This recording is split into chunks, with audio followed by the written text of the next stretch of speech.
जी अस्सलाम वालेकुम। CFAP 6 आज के लेक्चर का आगाज करते हैं। Lecture number 2। आज के लेक्चर में हम पहला स्टैंडर्ड कवर करने जा रहे हैं जो कि तरतीब के लिहाज से भी पहला स्टैंडर्ड है ISA 200। लेकिन ज़हन में रखिएगा, ज़रूरी नहीं कि हम जिस तरतीब से क्लास में स्टैंडर्ड कवर करें वो तरतीब वही हो जिस तरीके से ऑडिटिंग स्टैंडर्ड में स्टैंडर्ड डिस्कस किए गए हैं। हमारी अरेंजमेंट डिफरेंट हो सकती है। पहला स्टैंडर्ड ISA 200 है। याद रखिएगा ISAs की अरेंजमेंट जो की गई है इसमें खास कोडिंग को यूज किया गया जैसे 200, 300, 400, 500, 600, 700 और 800 सीरीज है टोटल। इसमें बेसिकली 200 सीरीज एक ग्रुप ऑफ स्टैंडर्ड है जो एक खास एरिया ऑफ ऑडिट को कवर कर रहा होता है। इसी तरह 300 सीरीज में जो स्टैंडर्ड है वो एक अलग ग्रुप ऑफ स्टैंडर्ड है जो एक खास फेज को कवर कर रहा होता है। इसी तरह 400, 5, 6, 7 जैसे जो हमारे ऑडिट की बेसिक्स हैं, बेसिक कंसेप्ट्स हैं, वो 200 सीरीज में डिस्कस किए गए हैं। जो 300 सीरीज और 400 सीरीज है ये बेसिकली प्लानिंग से रिलेटेड स्टैंडर्ड्स है। 500 और 600 सीरीज के स्टैंडर्ड हमारे एविडेंस ऑब्टेन करने के हवाले से हैं, यानी प्लानिंग पहले बेसिक कंसेप्ट, फिर प्लानिंग, फिर एविडेंस गैदरिंग। और जो 700 और 800 सीरीज है ये हमारे रिपोर्टिंग से रिलेटेड स्टैंडर्ड्स हैं कि हम ऑडिट रिपोर्ट किस टाइप की प्रोवाइड कर सकते हैं अपने क्लाइंट को और उसमें लेवल ऑफ एश्योरेंस वगैरह किस तरीके से प्रेजेंट किए जाएंगे। तो ये हमारा सीक्वेंस है स्टैंडर्ड्स का, ग्रुपिंग का। लेकिन हम एग्जाम पॉइंट ऑफ व्यू से चलेंगे, यानी एग्जाम पॉइंट ऑफ व्यू से जो अहम स्टैंडर्ड होंगे हमारी कोशिश होगी कि पहले उनको कवर करें और जो कंपैरेटिवली लेस इंपॉर्टेंट स्टैंडर्ड्स हैं उन्हें बाद में कवर करें। स्टार्ट में चूंकि बेसिक्स हैं इसलिए मैं इंश्योर करना चाहता हूं कि बेसिक कंसेप्ट्स हमारे रिफ्रेश हो जाए, क्लियर हो जाए, फिर इसके बाद हम जो इंपोर्टेंस वाइज चलेंगे, पहले बेसिक कंसेप्ट्स को क्लियर कर लें। ठीक है, इसीलिए जो पहला स्टैंडर्ड हम कवर करने जा रहे हैं वो है ISA 200। ISA 200 इसका अगर आप टाइटल देखें तो ये बताता है ओवरऑल ऑब्जेक्टिव ऑफ ऑडिटर, कि ऑडिटर का ओवरऑल ऑब्जेक्टिव क्या है और ऑडिटर इस ओवरऑल ऑब्जेक्टिव को कैसे ऑब्टेन करता है। इसमें एक चीज जो अंडरस्टैंड करने वाली है वो है ओवरऑल से क्या मतलब है। ठीक है, देखिए एक ऑडिटर का ओवरऑल ऑब्जेक्टिव क्या है। ऑडिटर का ओवरऑल ऑब्जेक्टिव है कि उसने फाइनेंशियल स्टेटमेंट्स को चेक करना है कि वो ठीक बनी है कि नहीं है? और एक स्पेसिफिक ऑब्जेक्टिव होता है। स्पेसिफिक ऑब्जेक्टिव किसी ना किसी स्पेसिफिक चीज से रिलेट कर रहा होता है। जैसे हमारा एक स्पेसिफिक स्टैंडर्ड है वो हमें ये बताता है कि अकाउंटिंग एस्टिमेट्स को कैसे ऑडिट करना है। अब उस स्टैंडर्ड का भी एक ऑब्जेक्टिव, उस स्टैंडर्ड को मीट करते हुए भी ऑडिटर का एक ऑब्जेक्टिव होगा, लेकिन वो ऑब्जेक्टिव ओवरऑल नहीं है। ओवरऑल से मुराद वो ऑब्जेक्टिव जो सारी फाइनेंशियल स्टेटमेंट्स को डील कर रहा है नहीं, बल्कि वो ऑब्जेक्टिव कौन सा होगा, स्पेसिफिक। वो सिर्फ और सिर्फ अकाउंटिंग एस्टिमेट्स को डील कर रहा होगा। इसी तरह एक स्टैंडर्ड है वो लिटिगेशंस को डील करता है, एक स्टैंडर्ड है वो कंफर्मेशंस को डील करता है। तो एक ओवरऑल ऑब्जेक्टिव, और ओवरऑल ऑब्जेक्टिव क्या है ऑडिटर का, फाइनेंशियल स्टेटमेंट को वेरीफाई करना। अब इससे रिलेटेड डिस्कशन ISA 200 में है, लेकिन इस ओवरऑल ऑब्जेक्टिव को फिर छोटे छोटे हिस्सों में डिवाइड किया गया है। यानी ये ओवरऑल ऑब्जेक्टिव तब तक अचीव नहीं हो सकता जब तक आप स्पेसिफिक ऑब्जेक्टिव्स ना अचीव कर लें। तो ISA 200 ओवरऑल ऑब्जेक्टिव को डील करता है। इसके अलावा बाकी जो डिफरेंट स्टैंडर्ड्स हैं उनमें भी कुछ ना कुछ ऑब्जेक्टिव्स डील हुए ऑडिटर के। जैसे अगर आप किसी स्टैंडर्ड को पढ़ें तो उसके ऑब्जेक्टिव्स में या उसके स्कोप में लिखा होगा to obtain evidence about receivables, to obtain evidence about inventories. ये भी ऑडिटर का ऑब्जेक्टिव है कि इन्वेंट्री से रिलेटेड एविडेंस ऑब्टेन करना है, लेकिन ये ओवरऑल ऑब्जेक्टिव नहीं है, ये स्पेसिफिक ऑब्जेक्टिव है। तो ओवरऑल ऑब्जेक्टिव से क्या मुराद है, फाइनेंशियल स्टेटमेंट की वेरिफिकेशन किस तरीके से होगी, ब्रॉड लेवल के कंसेप्ट वो इस स्टैंडर्ड में डिस्कस कर रहा है। यानी इस स्टैंडर्ड में जो कंसेप्ट्स होंगे वो आपके ओवरऑल सारी फाइनेंशियल स्टेटमेंट से रिलेट कर रहे होंगे। क्लियर, ये ओवरऑल का मतलब समझ आ गया। तो स्टार्ट कर रहे हैं पहला standard ISA 200, overall objective of auditor. अच्छा, इससे रिलेटेड कंसेप्ट्स आगे चलने से पहले मैं आपके साथ शेयर कर दूं कुछ रिसोर्सेज। मैंने इस हर स्टैंडर्ड के हमने कुछ ना कुछ रिसोर्स पैक बनाया हुआ है, वो हर स्टैंडर्ड के स्टार्ट में मैं आपके साथ शेयर करता रहूंगा। अभी स्टडी नोट्स, इस पूरे स्टैंडर्ड के समराइज नोट्स आपको मिल गए, करेक्ट। फिर इसके बाद माइंड मैप। स्टडी नोट्स है बेसिकली कंसेप्ट्स को समझने के लिए कि इस स्टैंडर्ड में कौन कौन से कंसेप्ट डिस्कस हुए हैं। ये आपके तकरीबन कोई डिपेंड करता है, लेकिन 5 से 10 सफ़ों के दरमियान में एक स्टैंडर्ड की समरी आपको मिल जाया करेगी, 5 से 10 सफ़ों के दरमियान में। फिर इसके बाद माइंड मैप होगा। माइंड मैप सिर्फ और सिर्फ एक सफ़े के ऊपर होगा। माइंड मैप का पर्पस क्या होता है, इसमें कंसेप्ट वही है जो स्टडी नोट्स में है, फर्क सिर्फ यह है कि सिर्फ टू द पॉइंट चीज होगी। ये आपने रिवीजन के लिए, ये कंसेप्चुअल क्लैरिटी के लिए यूज करने स्टडी नोट्स, कंसेप्ट्स को अंडरस्टैंड करने के लिए, और माइंड मैप आपने रिवीजन के लिए यूज करना। याद रखिएगा आखिरी दिन में आपने, आखिरी 1-2 दिन जब रह जाएंगे पेपर में, आपने माइंड मैप्स को कंसल्ट करना है। कोशिश करें यहां से रिवीजन करें, आपका पूरा सब्जेक्ट इंशाल्लाह मिनिमम टाइम में रिवाइज हो जाएगा। आईएसएस की रीडिंग आपके लिए ऑप्शनल है। मैं आपको हाईलाइटेड आईएसए प्रोवाइड जरूर करूंगा सॉफ्ट कॉपी फॉर्म में। हाईलाइटेड आईएसएस यानी हाईलाइटेड आईएसए का मतलब क्या है कि उसमें जो कीवर्ड्स है, अहम वर्ड्स है जो किसी कंसेप्ट को इंडिकेट कर रहे होंगे, वो हाईलाइट करके आपके साथ शेयर करूंगा, लेकिन उनकी रीडिंग आपके लिए ऑप्शनल है। अगर आपके पास टाइम है तो उसको रीड करें, वरना उसको रीड करने की जरूरत नहीं है। और फिर ब्रेन्स के बेसिकली जो कंसेप्ट आप सीख रहे हैं उनको लॉन्ग टर्म मेमोरी का हिस्सा बनाने के लिए एक सॉफ्टवेयर है। ये इसकी अलग से मैं आपके साथ एक वीडियो शेयर करूंगा। ये कैफ लेवल की मैंने बनाई थी वीडियो, किसको किस तरीके से यूज करना है वो आपके साथ शेयर कर दूंगा। वीडियो कैफ लेवल की है, लेकिन जो स्टैंडर्ड है, जो फ्लैश कार्ड्स आपके बनेंगे, मेमोरी कार्ड बनेंगे, वो आपके आईएसए वाइज में आपके साथ शेयर करूंगा। ठीक है, तो इसमें आपको ये कोशिश कीजिएगा कि इसको जरूर यूज कीजिए, ये अहम एक रिसोर्स होगा आपके लिए। तो चलते हैं हम अपने स्टैंडर्ड के कंसेप्ट्स की तरफ। आईएसए 200 किन किन कंसेप्ट्स को डिस्कस करता है, हमने कोशिश की है सारे कंसेप्ट आपके सामने बोर्ड पे आपको नजर आ जाएं। स्टैंडर्ड बेसिकली बताता है कि पहली चीज, अब देखिए ये जिस तरतीब से पढ़ा रहा हूं जरूरी नहीं स्टैंडर्ड में उसी तरतीब से मिले, आगे पीछे हो सकता है। हम कोशिश करेंगे कि कंसेप्चुअल अरेंजमेंट के साथ चले। कहते हैं ऑडिट में 3 पार्टीज होती हैं। ऑडिट एंगेजमेंट है इसमें सबसे पहले तो मुझे ये बताइए, कल हमने स्टडी किया था एक सीए फर्म या चार्टर्ड अकाउंटेंट एक प्रोफेशन है, वो कितनी टाइप्स की एंगेजमेंट परफॉर्म कर सकता है? वो कितनी टाइप्स की? वो कर सकता है ऑडिट एंगेजमेंट, वो कर सकता है रिव्यू एंगेजमेंट, वो कर सकता है अदर अश्योरेंस एंगेजमेंट, वो कर सकता है नॉन अश्योरेंस एंगेजमेंट। एग्री करते हैं इसे? हम स्टार्ट कर रहे हैं वॉल्यूम 1 ऑफ आईएसए हैंडबुक से, यानी किस एंगेजमेंट से? ऑडिट एंगेजमेंट से। ऑडिट एंगेजमेंट में स्टैंडर्ड है 200 से लेके 800 सीरीज तक, 810 तक। ठीक है, तो उसमें अब हम जो भी डिस्कशन कर रहे होंगे आइंदा, तकरीबन हमारा 50% से ज्यादा जो सिलेबस का हिस्सा है वो किस एंगेजमेंट पे बेस कर रहा होगा? ऑडिट एंगेजमेंट पे। ठीक है, और ये मैंने आपको बताया था, कल भी बताया था कि एग्जाम में आपके लिए सबसे अहम चीज क्या होगी? किसी भी क्वेश्चन को, केस स्टडी को पढ़ के ये अंदाजा लगाना कि ये किस एंगेजमेंट का क्वेश्चन है। ये अंदाजा लगाना कि ये किस एंगेजमेंट का क्वेश्चन है। क्या ये ऑडिट एंगेजमेंट का क्वेश्चन है, रिव्यू एंगेजमेंट का क्वेश्चन है, ये कोई अदर एश्योरेंस एंगेजमेंट है, ये एग्रीड अपॉन प्रोसीजर है, कब क्या? क्योंकि हर एंगेजमेंट के लिहाज से प्रोसीजर और रिपोर्ट डिफरेंट होती है। ऑडिट के प्रोसीजर, ऑडिट एंगेजमेंट के प्रोसीजर रिपोर्ट डिफरेंट है, रिव्यू एंगेजमेंट के प्रोसीजर रिपोर्ट डिफरेंट है, इसी तरह अदर एश्योरेंस के रिपोर्ट एंगेजमेंट डिफरेंट है, प्रोसीजर और वगैरह वगैरह। तो हम जो आज से एंगेजमेंट स्टार्ट करने जा रहे हैं वो कौन सी एंगेजमेंट है? Audit engagement. अच्छा, क्या करते हैं ऑडिट एंगेजमेंट में? आपने रीड करके, प्री रीडिंग की आपने, कैफ लेवल का कोई मटेरियल रीड करके आए हैं? तो मुझे बताइए। अच्छा, यहां पे एक चीज ध्यान में रखिएगा, काम आएगा आपका कंसेप्ट, कोई रटा नहीं। ठीक है, कंसेप्ट आपने मुझे बताना है कि कंसेप्ट क्या कहता है। ऑडिट क्या होता है? ऑडिट क्या होता है? वेरीफाई करना फाइनेंशियल स्टेटमेंट्स को, वेरीफाई करना फाइनेंशियल। अच्छा, आपको याद होगा कैफ लेवल पे क्वेश्चन हुआ करता था कि एश्योरेंस एंगेजमेंट और ऑडिट एंगेजमेंट में क्या फर्क है? आपको थोड़ा रिकॉल करवाता हूं। एश्योरेंस सुनिएगा जरा, और फर्क मुझे बताइएगा क्या है। एश्योरेंस एंगेजमेंट है वेरिफिकेशन ऑफ सब्जेक्ट मैटर, होती दोनों में वेरिफिकेशन। एश्योरेंस एंगेजमेंट क्या है? Verification of subject matter. Audit engagement क्या है? Verification of financial statements, verification of financial statement. भाई क्या फर्क हुआ एश्योरेंस एंगेजमेंट में और ऑडिट सब्जेक्ट में? हाँ जी, ऑडिट एंगेजमेंट में सब्जेक्ट मैटर स्पेसिफाइड है, क्या? Financial statement. इसका मतलब है, इससे हमें यह समझ आई कि हम सब्जेक्ट मैटर को वेरीफाई करते हैं, और सब्जेक्ट मैटर फाइनेंशियल स्टेटमेंट्स के अलावा कुछ और चीजें भी हो सकती हैं। फिर से हमने क्या सीखा कि हम एज चार्टर्ड अकाउंटेंट किसी ना किसी सब्जेक्ट मैटर को वेरीफाई करते हैं। वो सब्जेक्ट मैटर फाइनेंशियल स्टेटमेंट भी हो सकता है, और फाइनेंशियल स्टेटमेंट्स के अलावा कोई दूसरी चीजें भी हो सकती है। जब सब्जेक्ट मैटर फाइनेंशियल स्टेटमेंट होता है तो हम उसे नॉर्मली ऑडिट कहते हैं या रिव्यू कहते हैं।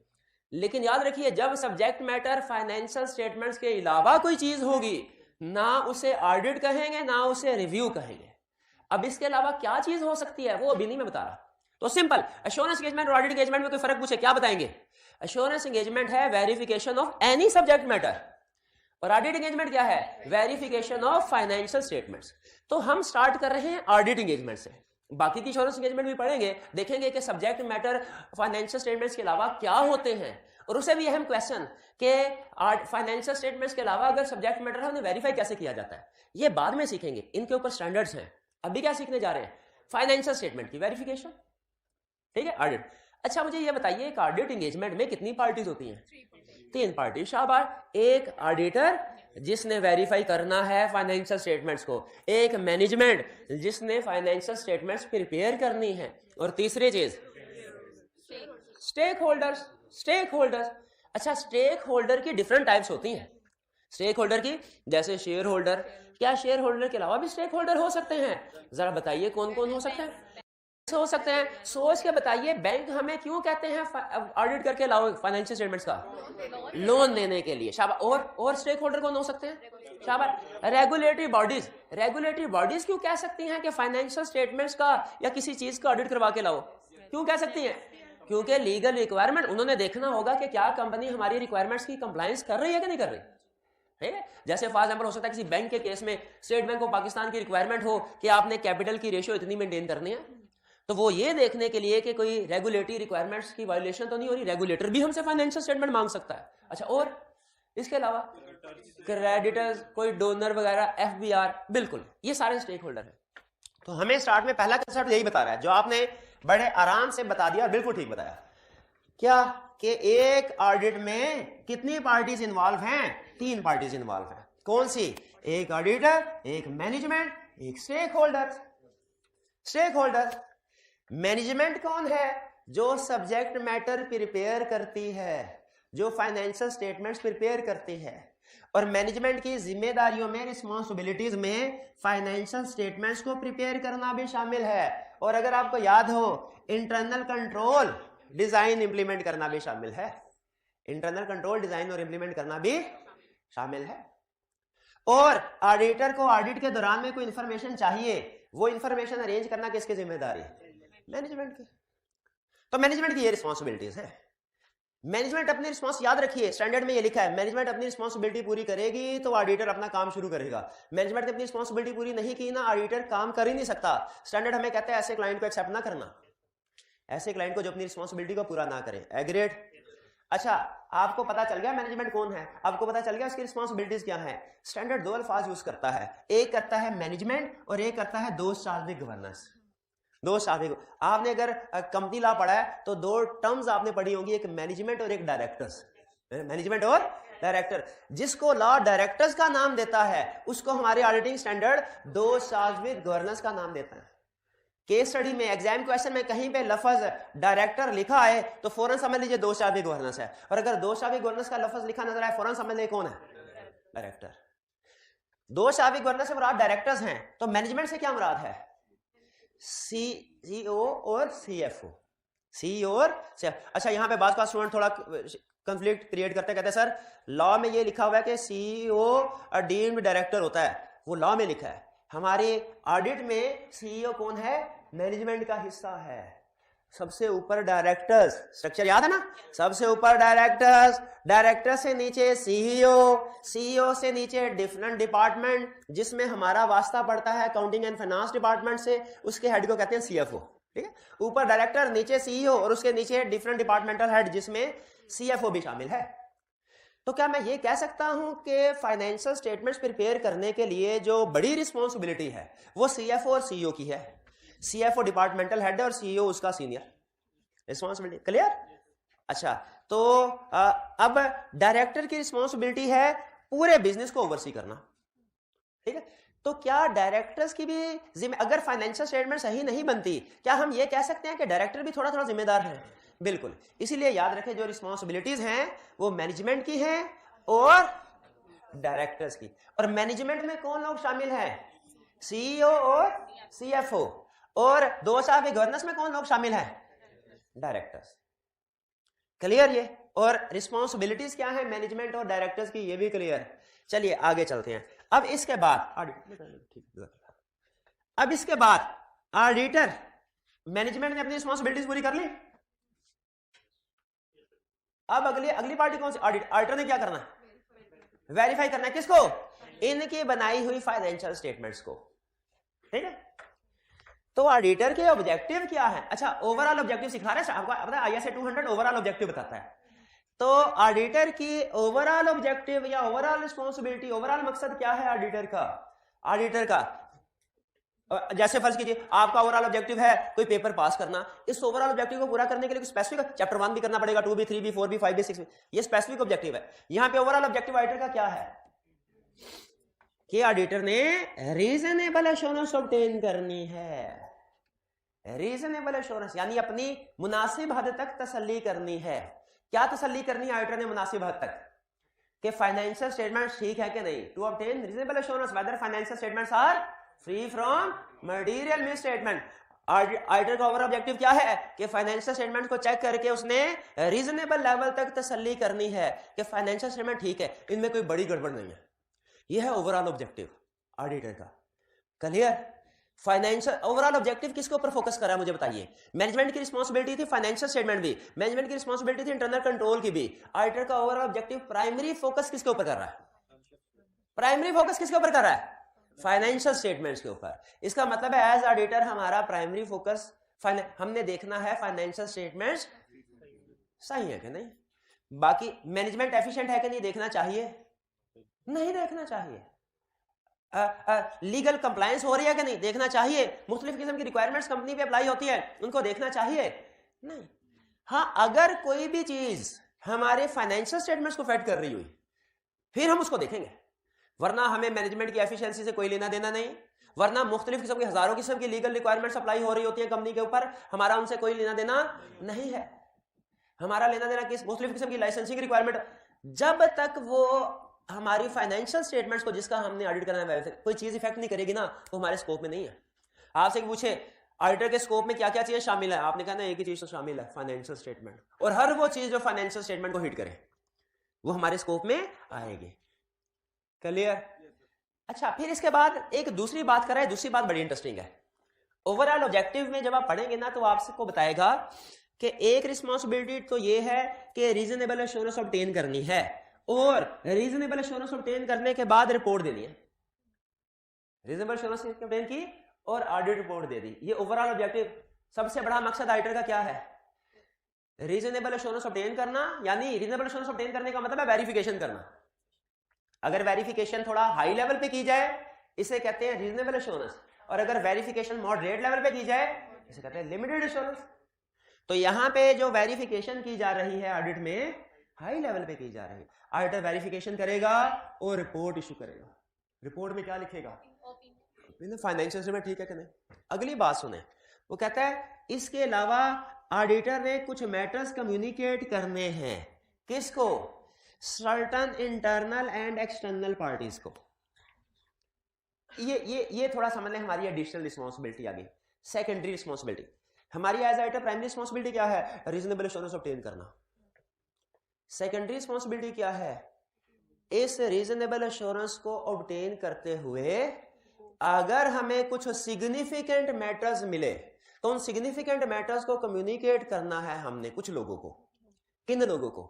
वो लोग इंटरनल भी हो सकते हैं जैसे मैनेजमेंट या डायरेक्टर्स, वो लोग एक्सटर्नल भी हो सकते हैं जैसे रेगुलेटरी बॉडीज। क्लियर? अच्छा, मुझे एक चीज बताइए, हमारे सीनियर ये कहा, जब हम कोई काम किया करते थे ना, सीनियर पूछा भाई काम का स्टेटस क्या है, हम कहते थे खूब काम कर रहे हैं हम। वो कहते थे मुझे एफर्ट से गर्ज नहीं है, मुझे रिजल्ट से गर्ज है। रिजल्ट बताओ क्या है, काम पूरा हुआ कि नहीं? काम पूरा भी नहीं हुआ, हो जाएगा। आप मुझे बताइए, क्या आप इस बात से एग्री करते हैं कि एफर्ट्स नहीं देखनी चाहिए, रिजल्ट देखना चाहिए, या एफर्ट्स भी देखनी चाहिए? भाई कितने स्टूडेंट्स हैं जो कहते हैं सिर्फ रिजल्ट देखना चाहिए, और कितने स्टूडेंट कहते हैं रिजल्ट भी देखना चाहिए लेकिन साथ एफर्ट्स भी देखनी चाहिए, बंदा कितने कर रहा है। तो मुझे ये बताइए, हमें मैनेजमेंट जो काम कर रही है उसका सिर्फ रिजल्ट देखना चाहिए यानी फाइनेंशियल स्टेटमेंट, या कि इस रिजल्ट तक पहुंचने के लिए मैनेजमेंट ने जो एफर्ट किए हैं, मैनेजमेंट जो एफर्ट करते हैं उन्हें कहते हैं इंटरनल कंट्रोल सिस्टम, उसको भी देखना चाहिए? उसको भी देखना चाहिए। तो हालांकि अल्टीमेट ऑब्जेक्टिव हमारे सीनियर का भी अल्टीमेट और हमारा भी अल्टीमेट ऑब्जेक्टिव वो काम का आउटपुट होता था, लेकिन उस काम को करने के लिए एफर्ट्स भी तो लगती हैं, हमारे प्रोसीजर हम बहुत से परफॉर्म करते हैं।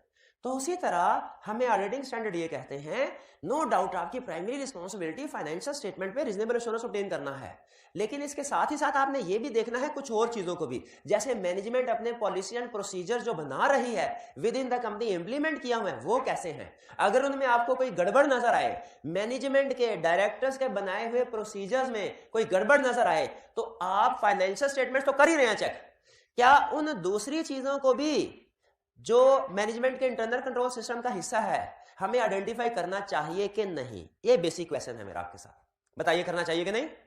बिल्कुल करना चाहिए। अच्छा, बाज़ औक़ात अगर हमें कोई मसले मसाइल नजर आएंगे ना इंटरनल कंट्रोल सिस्टम में, वो हम सम टाइम मैनेजमेंट को कम्युनिकेट करेंगे, सम टाइम डायरेक्टर्स को कम्युनिकेट करेंगे, लेकिन अगर ज्यादा सिवियर हुए ना, जैसे कोई इलीगल एक्टिविटीज, जैसे कोई मनी लॉन्ड्रिंग एक्टिविटी, तो हम हो सकता है कि एक्सटर्नल पार्टीज यानी रेगुलेटरी बॉडीज को भी कम्युनिकेट करें। ये कंसेप्ट समझ आ रहा है? चलिए, अभी तक के डिस्कशन में हमने इस नतीजे पे पहुंचे कि फाइनेंशियल स्टेटमेंट को भी वेरीफाई करेंगे, हमारी ओवरऑल ऑब्जेक्टिव यही है। लेकिन इस वेरिफिकेशन के दौरान में अगर हमें कुछ और सिग्निफिकेंट मैटर्स नजर आए, जैसे एक एग्जांपल क्या है, इंटरनल कंट्रोल वीकनेसेस बड़ी बड़ी नजर आई, तो हम ये नहीं कहेंगे कि हम सिर्फ फाइनेंशियल स्टेटमेंट को ऑडिट करने के लिए हैं, बल्कि हमने वो भी कम्युनिकेट करनी है। क्लियर? वो जो सिग्निफिकेंट मैटर्स होंगे ना, जिसकी एक एग्जांपल डेफिशिएंसी इंटरनल कंट्रोल है, वो सिग्निफिकेंट मैटर तो हमने मैनेजमेंट को कम्युनिकेट करने हैं, कभी डायरेक्टर्स को और कभी किसको? एक्सटर्नल पार्टीज को। लेकिन ये हमें स्टैंडर्ड गाइड करता है कि कौन सा इशू कब किसको कम्युनिकेट करना है और कैसे करना है। ये हमें ये उसने देखें एंड में ये जो लाइन लिखी हुई है, इसका क्या मतलब है? व्हेन रिक्वायर्ड बाय, कि आपने कम्युनिकेट करना है कुछ मैटर्स को। किन मैटर्स को? क्या हम ऑडिटर अपनी मर्जी से डिसाइड करेंगे किसको कब कैसे कम्युनिकेट करना है? नहीं, बल्कि ये आईएसए रिक्वायर कर रहे होंगे, ये आईएसएस बता रहे हैं, लोकल लॉज बता रहे होंगे कि हमने कौन सा मैटर कब किसको कम्युनिकेट करना है। समझ आती है? आगे चलते हैं। तीसरी पार्टी, एक पार्टी होगी मैनेजमेंट, एक पार्टी होगी ऑडिटर, तीसरी पार्टी कौन सी? स्टेक होल्डर, जिसमें बहुत से स्टेक होल्डर शामिल है। अब चूंकि केस स्टडी में ये स्टेक होल्डर यूज होते हैं, कभी केस स्टडी में किसी को यूजर बना देता है, कभी केस स्टडी में किसी को। ये स्टेक होल्डर से मुराद क्या है? ऐसे लोग जो हमारी फाइनेंशियल स्टेटमेंट को यूज करेंगे, जो हमारी ऑडिट की हुई फाइनेंशियल स्टेटमेंट्स पे रिलाय करते हुए डिसीजन मेकिंग करेंगे। ये स्टेक होल्डर कौन कौन से हो सकते हैं? ये हो सकते हैं एग्जिस्टिंग शेयर होल्डर, ये हो सकते हैं प्रोस्पेक्टिव इन्वेस्टर्स। हो सकता है केस स्टडी में कहे कि एक इन्वेस्टर है, वो कंपनी के 23% शेयर बाय करना चाहता है, लेकिन वो ये भी चाहता है कि पहले फाइनेंशियल स्टेटमेंट्स का ऑडिट हो फिर मैं शेयर बाय करूं। वो हमारा एग्जिस्टिंग शेयर होल्डर नहीं है, प्रोस्पेक्टिव शेयर होल्डर है, फ्यूचर का। कोई होल्डिंग कंपनी हो सकती है जिसको फाइनेंशियल स्टेटमेंट्स, ये लिस्ट फिर कह रहा हूं, याद रखिएगा केस स्टडी में ये पार्टीज आएंगी, फिर आपको पता होना चाहिए कौन से आप किस पर्पस के लिए स्टेक होल्डर फाइनेंशियल स्टेटमेंट को यूज करेगा। होल्डिंग कंपनी किस पर्पस के लिए फाइनेंशियल स्टेटमेंट को यूज करती है? क्या holding company users of financial statements में है? किस पर्पस के लिए? कंसोलिडेशन करनी है, इसने कंसोलिडेशन करनी है। लैंडर्स जिन्होंने लोन दिया है, देखने के लिए कि उनकी लोन की रिक्वायरमेंट्स पूरी हो रही है कि नहीं। रिक्वायरमेंट्स होती है ना सर, मिनिमम करंट रेशियो इतनी होनी चाहिए, मिनिमम एसेट्स की वैल्यू ये हो। डोनर्स जो बड़ी बड़ी डोनेशन देते हैं, वो ये देखना चाहते हैं हमारी डोनेशन सही पर्पस के लिए इस्तेमाल हो रही है कि नहीं। टैक्स अथॉरिटीज जिनका पर्पस ये हो सकता है कि देखें टैक्सेबल इनकम सही कैलकुलेट हुई कि नहीं। तो ये हमारे डिफरेंट स्टेक होल्डर्स हैं। क्लियर? अच्छा, फिर एक छोटा सा कंसेप्ट हमें बताता है कि बाज़ औक़ात स्टेक होल्डर ऑडिट प्रोफेशन के बारे में कुछ गलत फहमी का शिकार होते हैं। वो गलत फहमी का शिकार क्या होते हैं? सम टाइम वो समझते हैं ऑडिटर फाइनेंशियल स्टेटमेंट प्रिपेयर करता है, जो गलत फहमी है, ऑडिटर तो नहीं करता। सम टाइम वो समझते हैं ऑडिटर 100% ट्रांजैक्शन चेक करता है, जो गलत फहमी है, ऑडिटर तो नहीं करता। सम टाइम वो समझते हैं ऑडिटर एब्सोल्यूट एश्योरेंस प्रोवाइड करता है। ये तो सबसे बड़ी misunderstanding. Auditor absolute assurance provide तो नहीं करता। कौन सी एश्योरेंस प्रोवाइड करता है? अच्छा, इसका मतलब क्या होता है जब हम ये कहते हैं ऑडिटर एब्सोल्यूट एश्योरेंस प्रोवाइड नहीं करता? जब हम ये कहते हैं, इसका मतलब क्या होता है? हम क्या कह रहे हैं कि भाईजान ऑडिटर एक एक गलती आइडेंटिफाई करने का जिम्मेदार नहीं है, वो ज्यादातर मसले मसाइल आइडेंटिफाई कर लेगा, सारे नहीं करेगा। जैसे मैं आईएसए 200 पे आपको रीजनेबल एश्योरेंस दूंगा, एब्सोल्यूट एश्योरेंस नहीं दूंगा। इसका मतलब क्या हुआ कि मैं ये गारंटी नहीं दे रहा कि उसके अंदर एक एक लफ्ज मैंने आपको पढ़ा दिया है। हाँ, मैं ये जिम्मेदारी ले रहा हूं कि बड़े जितने भी कंसेप्ट्स थे मेजर, वो सारे मैंने आपको पढ़ा दिए। एग्जाम में आने वाले जितने भी कंसेप्ट्स हैं वो सारे पढ़ा दिए, लेकिन एक एक लफ्ज पढ़ा दिया है, ये जिम्मेदारी मैं नहीं लूंगा। ठीक है? तो ऑडिटर भी जब कहता है रीजनेबल एश्योरेंस, तो क्या कह रहा है? हाई लेवल, परफेक्ट लेवल नहीं, हाई लेवल। कहता है बड़ी ही जिम्मेदारी के साथ कह रहा हूं कि इसमें प्रॉब्लम नहीं होगी, लेकिन गारंटी कोई नहीं, गारंटी कोई नहीं। तो ये है ऑडिटर प्रोवाइड एब्सोल्यूट एश्योरेंस। इसको खास तौर पे आपने समझना है कि ये मिसअंडरस्टैंडिंग। और फिर auditor responsible to detect fraud. Auditor क्या फ्रॉड का जिम्मेदार नहीं। ऑडिटर ने फाइनेंशियल स्टेटमेंट्स की वेरिफिकेशन करनी है, हाँ, इस वेरिफिकेशन के दौरान कोई फ्रॉड सामने आ जाए वो रिपोर्ट करेंगे हम। देखिए, ये कहना ना कि ऑडिटर फ्रॉड के डिटेक्ट करने के लिए रिस्पॉन्सिबल है, ये भी गलत है, और ये कहना कि रिस्पॉन्सिबल नहीं है, ये भी गलत है। आपको ना तो कहीं पे पूरे स्टैंडर्ड में ये बात नजर आएगी auditor is responsible to detect fraud, और ना ही ये कि ऑडिटर नॉट रिस्पॉन्सिबल, वो बल्कि डकी छुपी बात करते हैं, कहते हैं auditor is responsible to obtain reasonable assurance whether financial statement free from material misstatement. कहने का मतलब क्या कि ऑडिटर फाइनेंशियल स्टेटमेंट की चेकिंग कर रहा होगा रीजनेबल लेवल पे, अगर इस चेकिंग के दौरान कोई फ्रॉड आ गया, यानी रूटीन के ऑडिट प्रोसीजर। देखिए, एक चीज ध्यान में रखिए, फाइनेंशियल स्टेटमेंट की वेरिफिकेशन एक अलग एंगेजमेंट है, फ्रॉड एग्जामिनेशन फ्रॉड डिटेक्शन एक अलग एंगेजमेंट है, दोनों एंगेजमेंट्स डिफरेंट है। फाइनेंशियल स्टेटमेंट की वेरिफिकेशन के प्रोसीजर डिफरेंट होते हैं, फ्रॉड एग्जामिनेशन के प्रोसीजर डिफरेंट है, ये बड़ा सोफिस्टिकेटेड टेक्निक्स का काम होता है। तो नॉर्मल ऑडिट प्रोसीजर से फ्रॉड डिटेक्ट नॉर्मली नहीं हो, क्योंकि उसका मकसद ही नहीं है, वो उसका मकसद ही नहीं। लेकिन अगर कोई अनाड़ी फ्रॉड करने वाला हो ना, तो हम उसको फिर नॉर्मल प्रोसीजर से भी डिटेक्ट कर लेते हैं। तो अगर नॉर्मल रेगुलर ऑडिट प्रोसीजर से कोई फ्रॉड डिटेक्ट होता हो तो वो हम कर लेते, वो करना भी चाहिए।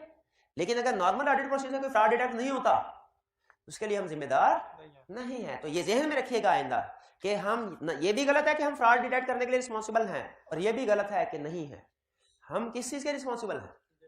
Reasonable assurance. इसमें फ्रॉड डिटेक्ट हुआ तो करेंगे, वरना नहीं करेंगे।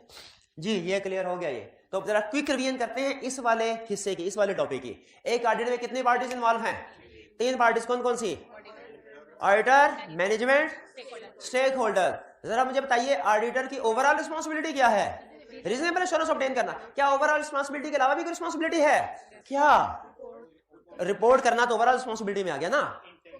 टू कम्युनिकेट, इसको जरूर ध्यान में रखिएगा, क्योंकि कैफ लेवल पे हम सारा फोकस करवा रहे होते हैं रीजनेबल एश्योरेंस और रिपोर्ट के ऊपर, कम्युनिकेशन के ऊपर फोकस नहीं करवा रहे। अब कम्युनिकेशन के ऊपर भी स्टैंडर्ड आएंगे। हमारा स्टैंडर्ड एक्ट 260, एक स्टैंडर्ड 265 जो यही बताता है। 700 तो ये बताता है ना कि रिपोर्ट कैसे देनी है। 260, 265 क्या बताते हैं? कम्युनिकेट क्या कुछ करना है, कब करना है, किसको करना है, कैसे करना है। तो हमारी एक नई रिस्पॉन्सिबिलिटी हमारे सामने आई। क्या? ऑडिट के दौरान में अगर कुछ चीजें ऐसी सिग्निफिकेंट मैटर, कीवर्ड याद रखिएगा, क्या सिग्निफिकेंट मैटर अगर सामने आए तो हमने उसको भी कम्युनिकेट करना होगा। May be internal, may be external, वो डिपेंड करता है इशू किया। क्लियर जी? अच्छा, फिर बताइए, चलिए ये तो रिस्पॉन्सिबिलिटी होगी ऑडिटर की। फिर इसके बाद मैनेजमेंट। मैनेजमेंट में और दो स्टाफ गवर्नेंस में क्या फर्क है? मैनेजमेंट है सीएफओ, सीईओ, जो कि basically day to day activities के लिए रिस्पॉन्सिबल होते हैं, और दो स्टाफ गवर्नेंस डायरेक्टर, जो नॉर्मली मंथ एंड पे मीटिंग करते हैं और ओवरसी करते हैं सारे काम को।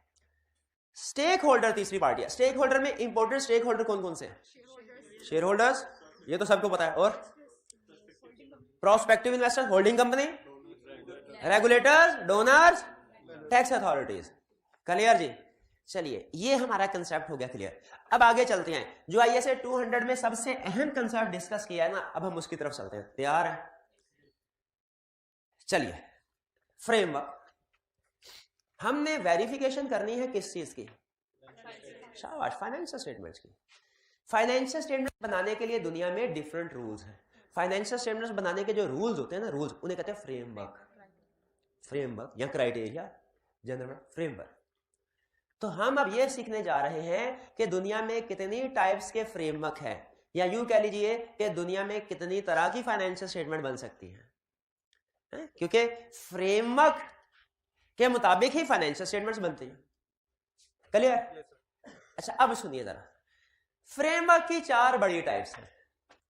फ्रेमवर्क की 4 बड़ी टाइप्स हैं। फ्रेमवर्क किसको कहते हैं? क्राइटेरिया जिसके मुताबिक फाइनेंशियल स्टेटमेंट्स प्रिपेयर की जाती हैं। फ्रेमवर्क की कितनी टाइप्स हैं? 4। और सुनिएगा, क्योंकि ये 700 और 800 सीरीज में बार बार टर्म आएंगी। एक है जनरल पर्पस फ्रेमवर्क, एक है स्पेशल पर्पस फ्रेमवर्क, एक है फेयर प्रेजेंटेशन फ्रेमवर्क, और एक है कंप्लायंस फ्रेमवर्क। फ्रेमवर्क की कितनी टाइप्स? 4 टाइप्स। कौन कौन सी types? General purpose, special purpose, fair presentation, compliance. फिर से, general purpose, special purpose, fair presentation, compliance. General purpose और स्पेशल पर्पस ये एक पेयर समझो इसको, और फेयर प्रेजेंटेशन और कंप्लायंस एक पेयर समझे। टोटल 2 पेयर और 4 फाइनेंशियल स्टेटमेंट्स। अब देखते हैं कि जनरल पर्पस फाइनेंशियल स्टेटमेंट्स में और स्पेशल पर्पस फाइनेंशियल स्टेटमेंट्स में क्या फर्क है। गौर से सुनेगा, ये 700 और खास तौर पे 800 सीरीज में बहुत काम आएगा फर्क। ठीक है, इस ISA 200 में जो कंसेप्ट है ना, नॉर्मली इस स्टैंडर्ड में से क्वेश्चन नहीं आता नॉर्मली, लेकिन इस स्टैंडर्ड के जो कंसेप्ट्स हैं ये दूसरे स्टैंडर्ड को समझने में और उनकी केस स्टडी को सॉल्व करने में हेल्प करते हैं। तो ये आपको ISA 700 जो कंसेप्ट समझने जा रहे हैं 708 सीरीज 800 सीरीज में बहुत हेल्प करेगा। क्या टाइप्स ऑफ फ्रेमवर्क, ये चारों फ्रेमवर्क फाइनेंशियल स्टेटमेंट्स प्रिपेयर करने में यूज होंगे। लेकिन इनमें खास बात क्या है ये सुनिए। जनरल पर्पस फ्रेमवर्क, ये ऐसा फ्रेमवर्क है, ऐसे रूल्स हैं, फाइनेंशियल स्टेटमेंट्स बनाने का ऐसा तरीकाकार है जो वाइड रेंज ऑफ यूजर्स को सामने रख के बनाया गया है। किसको सामने रख के बनाया गया है? वाइड रेंज ऑफ यूजर्स को। और जो स्पेशल पर्पस फ्रेमवर्क है ये किसको सामने रख के बनाया गया है? स्पेसिफिक यूजर्स को। ठीक है, अब जरा सुनिए। जनरल पर्पस फ्रेमवर्क से जो फाइनेंशियल स्टेटमेंट्स बनती हैं उन्हें जनरल पर्पस फाइनेंशियल स्टेटमेंट्स कहते हैं और उनको बहुत से लोग इस्तेमाल कर सकते हैं। आप भी कर सकते हैं, मैं भी, ये भी। जो स्पेशल पर्पस फ्रेमवर्क के मुताबिक फाइनेंशियल स्टेटमेंट्स बनती हैं, स्पेशल पर्पस फाइनेंशियल स्टेटमेंट्स कहते हैं। उनको सिर्फ वही लोग इस्तेमाल कर सकते हैं जिनके लिए वो बनी है। फिर से सुनिए, फ्रेमवर्क की टाइप्स। जनरल पर्पस फ्रेमवर्क कौन सा है? जनरल पर्पस फ्रेमवर्क से जो फाइनेंशियल स्टेटमेंट्स बनती हैं उन्हें क्या कहते हैं? General purpose financial statement. और वो किसके लिए बनी है? बहुत से लोगों के लिए। और स्पेशल पर्पस फ्रेमवर्क से जो फाइनेंशियल स्टेटमेंट बनती हैं क्या कहते हैं? Special purpose financial. वो किन के लिए बनी है? स्पेशल लोगों के लिए, खास लोगों के लिए। ठीक है, अच्छा, जो खास लोग हैं वो कौन हो सकते हैं? ये 4 एग्जाम्पल स्टैंडर्ड ने दी हुई है, इनको ध्यान से समझिएगा कि वो खास लोग कौन से हो सकते हैं जिनके लिए फाइनेंशियल स्टेटमेंट्स बनी होंगी। वो हो सकते हैं रेगुलेटर्स। रेगुलेटर्स, ठीक है। रेगुलेटर ये कह सकते हैं सर हम ये देखना चाहते हैं हमारी रिक्वायरमेंट के मुताबिक आपने काम किया है कि नहीं। अब जो फाइनेंशियल स्टेटमेंट्स बनेगी, जो फ्रेमवर्क यूज करेंगे वो कौन सा वाला फ्रेमवर्क यूज करेंगे? जो खास तौर पे रेगुलेटर वाला है या कि जो जनरली इस्तेमाल होता है? स्पेसिफिक, उसे कहते हैं regulatory basis framework. Regulatory basis framework. Tax वाला ने कहा हमें भी टैक्स पर्पस के लिए आपकी फाइनेंशियल स्टेटमेंट्स चाहिए, तो फाइनेंशियल स्टेटमेंट बनाए। हमने कहा जो फाइनेंशियल स्टेटमेंट्स बनाए वो जनरल वाली। उसने कहा नहीं, मेरी स्पेसिफिक नीड को सामने रखते हुए मैंने जिसको टैक्सेबल कहा उसको इंक्लूड करना है, जिसको एग्जेम्प्ट कहा उसको इंक्लूड नहीं करना। जिसको अपनी रिक्वायरमेंट है ना, मैंने जो डेप्रिसिएशन का रेट बताया, जो तरीका बताया, उसी के मुताबिक, IFRS को नहीं। अब जो फाइनेंशियल स्टेटमेंट बनेगी जरा सोच के बताइए, वो सिर्फ टैक्स वालों के लिए रेलिवेंट है, सूटेबल है कि सबके लिए? टैक्स वालों के लिए। दूसरी एग्जांपल्स, पहली रेगुलेटरी बेसिस, दूसरी टैक्स बेसिस, तीसरी example cash basis. Cash basis banks बाज़ ये कहते हैं कि हमें आपके प्रॉफिट से लेना देना नहीं, हमें प्रॉफिट में से क्या मिलना, कुछ भी नहीं। हमें तो आपके कैश से गर्ज है कि आप हमारा इंटरेस्ट और हमारी प्रिंसिपल रीपेमेंट कर सकते हैं कि नहीं। ठीक है, तो अगली बेसिस क्या है हमारी? Cash basis. अब कैश बेसिस के मुताबिक जो फाइनेंशियल स्टेटमेंट्स प्रिपेयर होगी वो सिर्फ बैंक लेंडर के लिए अहम होगी ना, आम आवाम के लिए तो नहीं। आम इन्वेस्टर ने अगर फाइनेंशियल स्टेटमेंट पढ़नी है वो कैश को थोड़ी सामने रखेगा, प्रॉफिट को सामने रखेगा, IFRS के मुताबिक देखेगा फाइनेंशियल स्टेटमेंट बनेगी। तो ये स्पेशल पर्पस। और फिर कॉन्ट्रेक्चुअल बेसिस, जैसे कोई डोनर है, उसने हमें डोनेशन दी लेकिन उसने कहा डोनेशन ऐसे नहीं दूंगा, मेरे साथ कॉन्ट्रैक्ट करो, क्या कि मेरी एक एक पाई का हिसाब रखोगे। हमने कहा रखेंगे। उसने कहा फिर इस फॉर्मेट में फाइनेंशियल स्टेटमेंट बनाना और मुझे भिजवाना। तो अब जो फाइनेंशियल स्टेटमेंट्स बनेगी वो उसके ऊपर रूल्स कौन से लगेंगे? IFRS वाले लगेंगे क्या? कौन? जो कॉन्ट्रैक्ट में लिखे हुए हैं। तो ये 4 एग्जांपल्स हैं। बताइए क्या समझ आता है? एग्री करते हैं कि ये चारों एग्जांपल्स हमारे स्पेसिफिक यूजर्स के लिए हैं। रेगुलेटरी बेसिस फ्रेमवर्क किसके लिए है? रेगुलेटर के लिए। टैक्स बेसिस फ्रेमवर्क किसके लिए है? टैक्स अथॉरिटीज के लिए। कैश बेसिस फ्रेमवर्क किसके लिए है? बैंकर्स के लिए। और कॉन्ट्रेक्चुअल बेसिस किसके लिए है? डोनर्स के लिए, जो थ्रू कॉन्ट्रैक्ट हमें डोनेशन देते हैं। एग्जाम्पल समझ आती है? ये तो थी स्पेशल बेसिस, खास यूजर के लिए। और आप नोट कीजिए, इनमें से किसी भी फ्रेमवर्क में फाइनेंशियल स्टेटमेंट्स बनी हो ना, वो आम इन्वेस्टर के लिए यूजलेस है। ये अहम कंसेप्ट पिक किया आपने। इन चारों में से किसी भी बेसिस के मुताबिक फाइनेंशियल स्टेटमेंट बनी हो, वो इनके लिए तो बहुत रेलिवेंट है, मोस्ट रेलिवेंट है, और इनके अलावा बाकी यूजर्स के लिए यूजलेस। ये है स्पेशल पर। जनरल पर्पस कौन सी होती हैं? जो वाइड रेंज ऑफ यूजर्स के लिए बनती है। इसकी एग्जांपल, सबसे बड़ी और सबसे कॉमन एग्जांपल आईएफआरएस। आईएफआरएस के मुताबिक जो फाइनेंशियल स्टेटमेंट बनती है वो, लेकिन बाज़ औक़ात कुछ small and medium size entity कहती है कि सर आईएफआरएस बहुत कम्प्लेक्स है, हम इनकी रिक्वायरमेंट को पूरा नहीं कर सकते। तो आईएफआरएस का एक सिंप्लीफाइड वर्जन भी लॉन्च किया गया है। आईएफआरएस का सिंपली, उसको क्या कहते हैं भला? हाँ जी, IFRS for small and medium size entities, IFRS for SMEs. ठीक है, वो छोटी मोटी सोल प्रोप्राइटरशिप, पार्टनरशिप वगैरह की फाइनेंशियल स्टेटमेंट अगर बनानी हो, वो फिर आईएफआरएस के मुताबिक ही रिक्वायरमेंट बड़ी कम्प्लेक्स हो जाती है। आईएफआरएस फॉर एसएमईज वो बेसिक रिक्वायरमेंट्स है सर। ये आईएफआरएस का सिंप्लीफाइड वर्जन है। Next, national framework.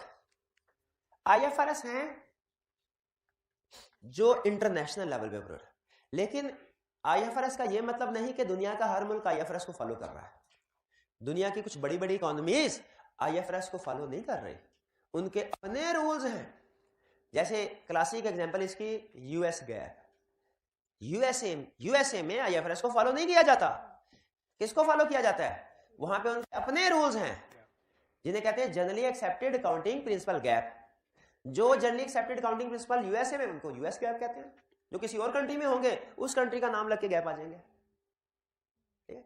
अब यूएसए में जो गैप के मुताबिक फाइनेंशियल स्टेटमेंट्स बन रही है, बताइए क्या वहां के इन्वेस्टर के लिए वो एक्सेप्टेबल है? बिल्कुल है, जनरली एक्सेप्ट की जाती है उस मुल्क में। इंडिया में भी कुछ अर्सा पहले तक आईएफआरएस नहीं होते थे, उनके अपने प्रिंसिपल्स होते थे। चाइना और रशिया में भी प्रोबेबली आईएफआरएस फॉलो नहीं होते, उनके अपने। तो कुछ कंट्रीज के अपने अकाउंटिंग प्रिंसिपल्स होते हैं। नो डाउट उसमें बहुत सी सिमिलरिटीज आईएफआरएस के साथ होती हैं, लेकिन बहरहाल कुछ डिफरेंस भी होते हैं।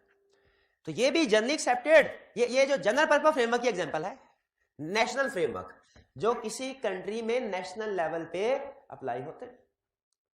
ठीक है, लेकिन इसका एक नुकसान ये होता है कि अगर आप किसी ऐसी कंट्री में स्टैंडर्ड सीख रहे हैं, अकाउंटिंग सीख रहे हैं जिसका अपना नेशनल फ्रेमवर्क है, तो आप किसी ऐसी कंट्री में आसानी से मूव नहीं हो सकेंगे जहां डिफरेंट फ्रेमवर्क है। लेकिन अगर आपने आईएफआरएस सीखे हुए हैं और आप इंटरनेशनल लेवल में मूव करना चाहते हैं, आप दूसरी कंट्रीज में निस्बतन आसानी से मूव हो सकते हैं जहां पे आईएफआरएस ही अप्लाई हुए हैं, क्योंकि आपने वहां का सारा काम सीखा होगा। और फिर XYZ laws of jurisdiction act, जैसे हो सकता है एग्जांपल दे रहा हूं, पाकिस्तान में एक बैंकिंग कंपनीज ऑर्डिनेंस 1962 हो जो ये बता रहा हो कि पाकिस्तान के बैंक्स की फाइनेंशियल स्टेटमेंट्स इस तरीके से बनेंगी। तो बताइए, अब पाकिस्तान के बैंक्स फाइनेंशियल स्टेटमेंट्स को बनाने के लिए आईएफआरएस को फॉलो करेंगे या जो बैंकिंग कंपनीज ऑर्डिनेंस है पाकिस्तान का उसको फॉलो करेंगे? लेकिन अब जो बैंक की फाइनेंशियल स्टेटमेंट्स बनेगी वो भी सिर्फ अब स्टेट बैंक यूज कर रहा होगा कि डिफरेंट इन्वेस्टर भी कर रहे होंगे? इन्वेस्टर भी कर रहे होंगे। अच्छा, इसमें ना एक फर्क आपने ध्यान में रखना है, इसका और इसका डिफरेंस। बता सकते हैं क्या डिफरेंस है दोनों में? रेगुलेटरी बेसिस फ्रेमवर्क में और XYZ लॉ ऑफ ज्यूरिसडिक्शन, इसमें स्टेट बैंक ने कमर्शियल बैंक से कहा कि तुमने फाइनेंशियल स्टेटमेंट्स बनानी है सिर्फ मेरे लिए, क्योंकि मैंने मॉनेटरी पॉलिसी इंप्लीमेंट करनी है, उसका एनालिसिस करना है। ये फाइनेंशियल स्टेटमेंट्स बनके सिर्फ रेगुलेटर के पास जा रही है। और ये वाली फाइनेंशियल स्टेट बैंक ने कहा बैंकिंग कंपनी ऑर्डिनेंस के मुताबिक फाइनेंशियल स्टेटमेंट बनाओ और फिर स्टॉक एक्सचेंज में भिजवाओ। ये वाली फाइनेंशियल स्टेटमेंट्स आम यूजर के लिए, इनके लिए फ्रेमवर्क किसने रिकमेंड किया है? स्टेट बैंक ने, रेगुलेटर ने। लेकिन इसका मकसद रेगुलेटर को फाइनेंशियल स्टेटमेंट देना नहीं है, जनरल इन्वेस्टर को फाइनेंशियल स्टेटमेंट देना है। ये भी फ्रेमवर्क रेगुलेटर ने बताया, लेकिन इसकी फाइनेंशियल स्टेटमेंट सिर्फ रेगुलेटर को जाएंगी। इसीलिए इसको हम कहते हैं स्पेशल पर्पस फ्रेमवर्क और इसको क्या कहते हैं? General purpose framework. जी बताइए, यहां तक रुक के क्या आपको जनरल पर्पस फ्रेमवर्क और स्पेशल पर्पस फ्रेमवर्क में फर्क समझ आया? जब दुनिया में जनरल पर्पस फ्रेमवर्क है तो स्पेशल पर्पस की जरूरत क्यों पड़ती है? स्पेसिफिक यूजर्स की नीड स्पेसिफिक होती हैं। उनके लिए अलग फ्रेमवर्क होना चाहिए। एग्रीड। क्या अब जो अहम चीज है जो आपको पता होनी चाहिए वो है अभी तक की जो हमने इस कंसेप्ट में डिस्कशन की है, जनरल पर्पस फ्रेमवर्क की एग्जांपल और स्पेशल पर्पस फ्रेमवर्क की एग्जांपल। जरा मुझे एग्जांपल बता दीजिए जनरल पर्पस की क्या है। IFRS फॉर एसएमएस और national accounting principle, national framework जैसे यूएस गैप और XYZ लॉज यानी banking companies ordinance of Pakistan, XYZ laws of country X. और स्पेशल पर्पस फ्रेमवर्क की एग्जांपल्स क्या हैं? रेगुलेटरी बेसिस, ये किसके लिए बनता है? रेगुलेटर के लिए। और टैक्स किसके लिए बनते हैं? टैक्स अथॉरिटीज के लिए। और कैश किसके लिए बनते हैं? बैंक्स के लिए। और कॉन्ट्रैक्चुअल बेस किसके लिए? डोनर के लिए। इसमें कॉन्ट्रैक्ट जो होगा ना उसके अंदर ही लिखा होगा कि ये फॉर्मेट होगा, आपने ये कॉलम बनाने हैं और इस तरीके से आपने एक्सपेंसेस को शो करवाना। क्लियर? यहां पे रुक रहा हूं थोड़ी देर के लिए, 1 मिनट के लिए। कोई क्वेश्चन है तो पूछ लीजिए। आपने कैश बेसिस वाली बात की थी, वो आपका जो स्टेटमेंट ऑफ कैश फ्लो होता है वो कवर नहीं करता? बिल्कुल बिल्कुल। देखें, क्या एक क्वेश्चन यह है कि complete set of financial statements में जो जनरल पर्पस के मुताबिक बनती है, कैश फ्लो स्टेटमेंट तो होती है, तो क्या वो आपकी जो कैश बेसिस अकाउंटिंग है वो कैश फ्लो स्टेटमेंट से कवर नहीं हो जाती? नहीं, समटाइम नहीं होती, क्योंकि जो कैश बेसिस अकाउंटिंग है इसमें हम एक्सपेंसेस की या इनकम की प्रेजेंटेशन का तरीकाकार हो सकता है डिफरेंट हो।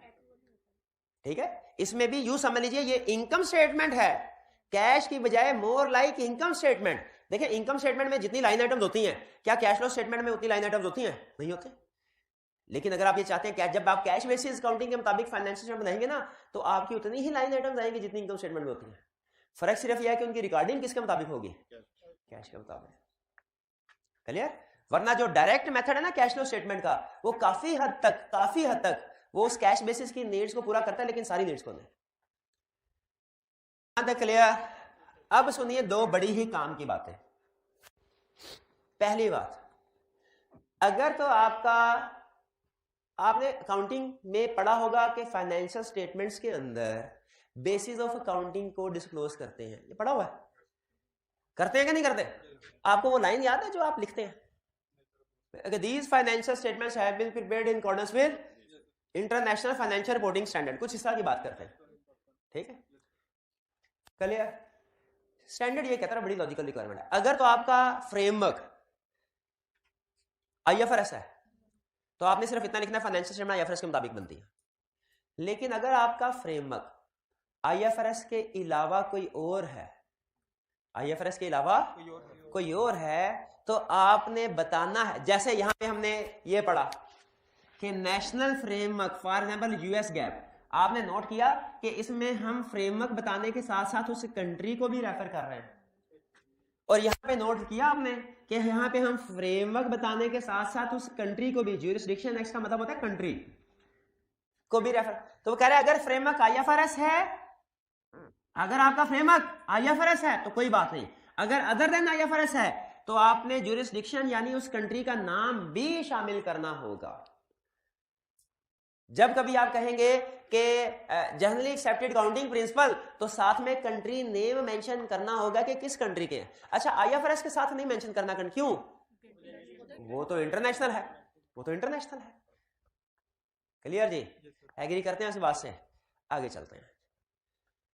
Special purpose framework, very very very important concept.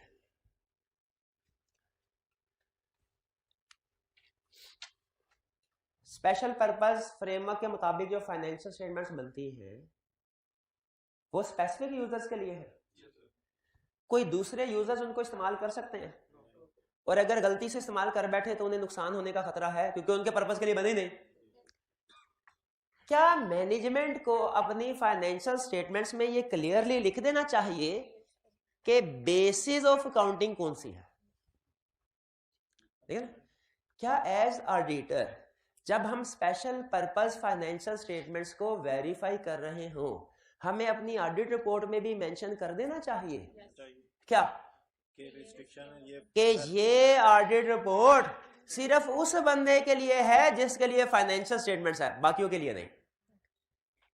दो चीजें हम मेंशन करते हैं अपनी ऑडिट रिपोर्ट में, एक और दोनों में फर्क है, आपने फर्क ढूंढना है।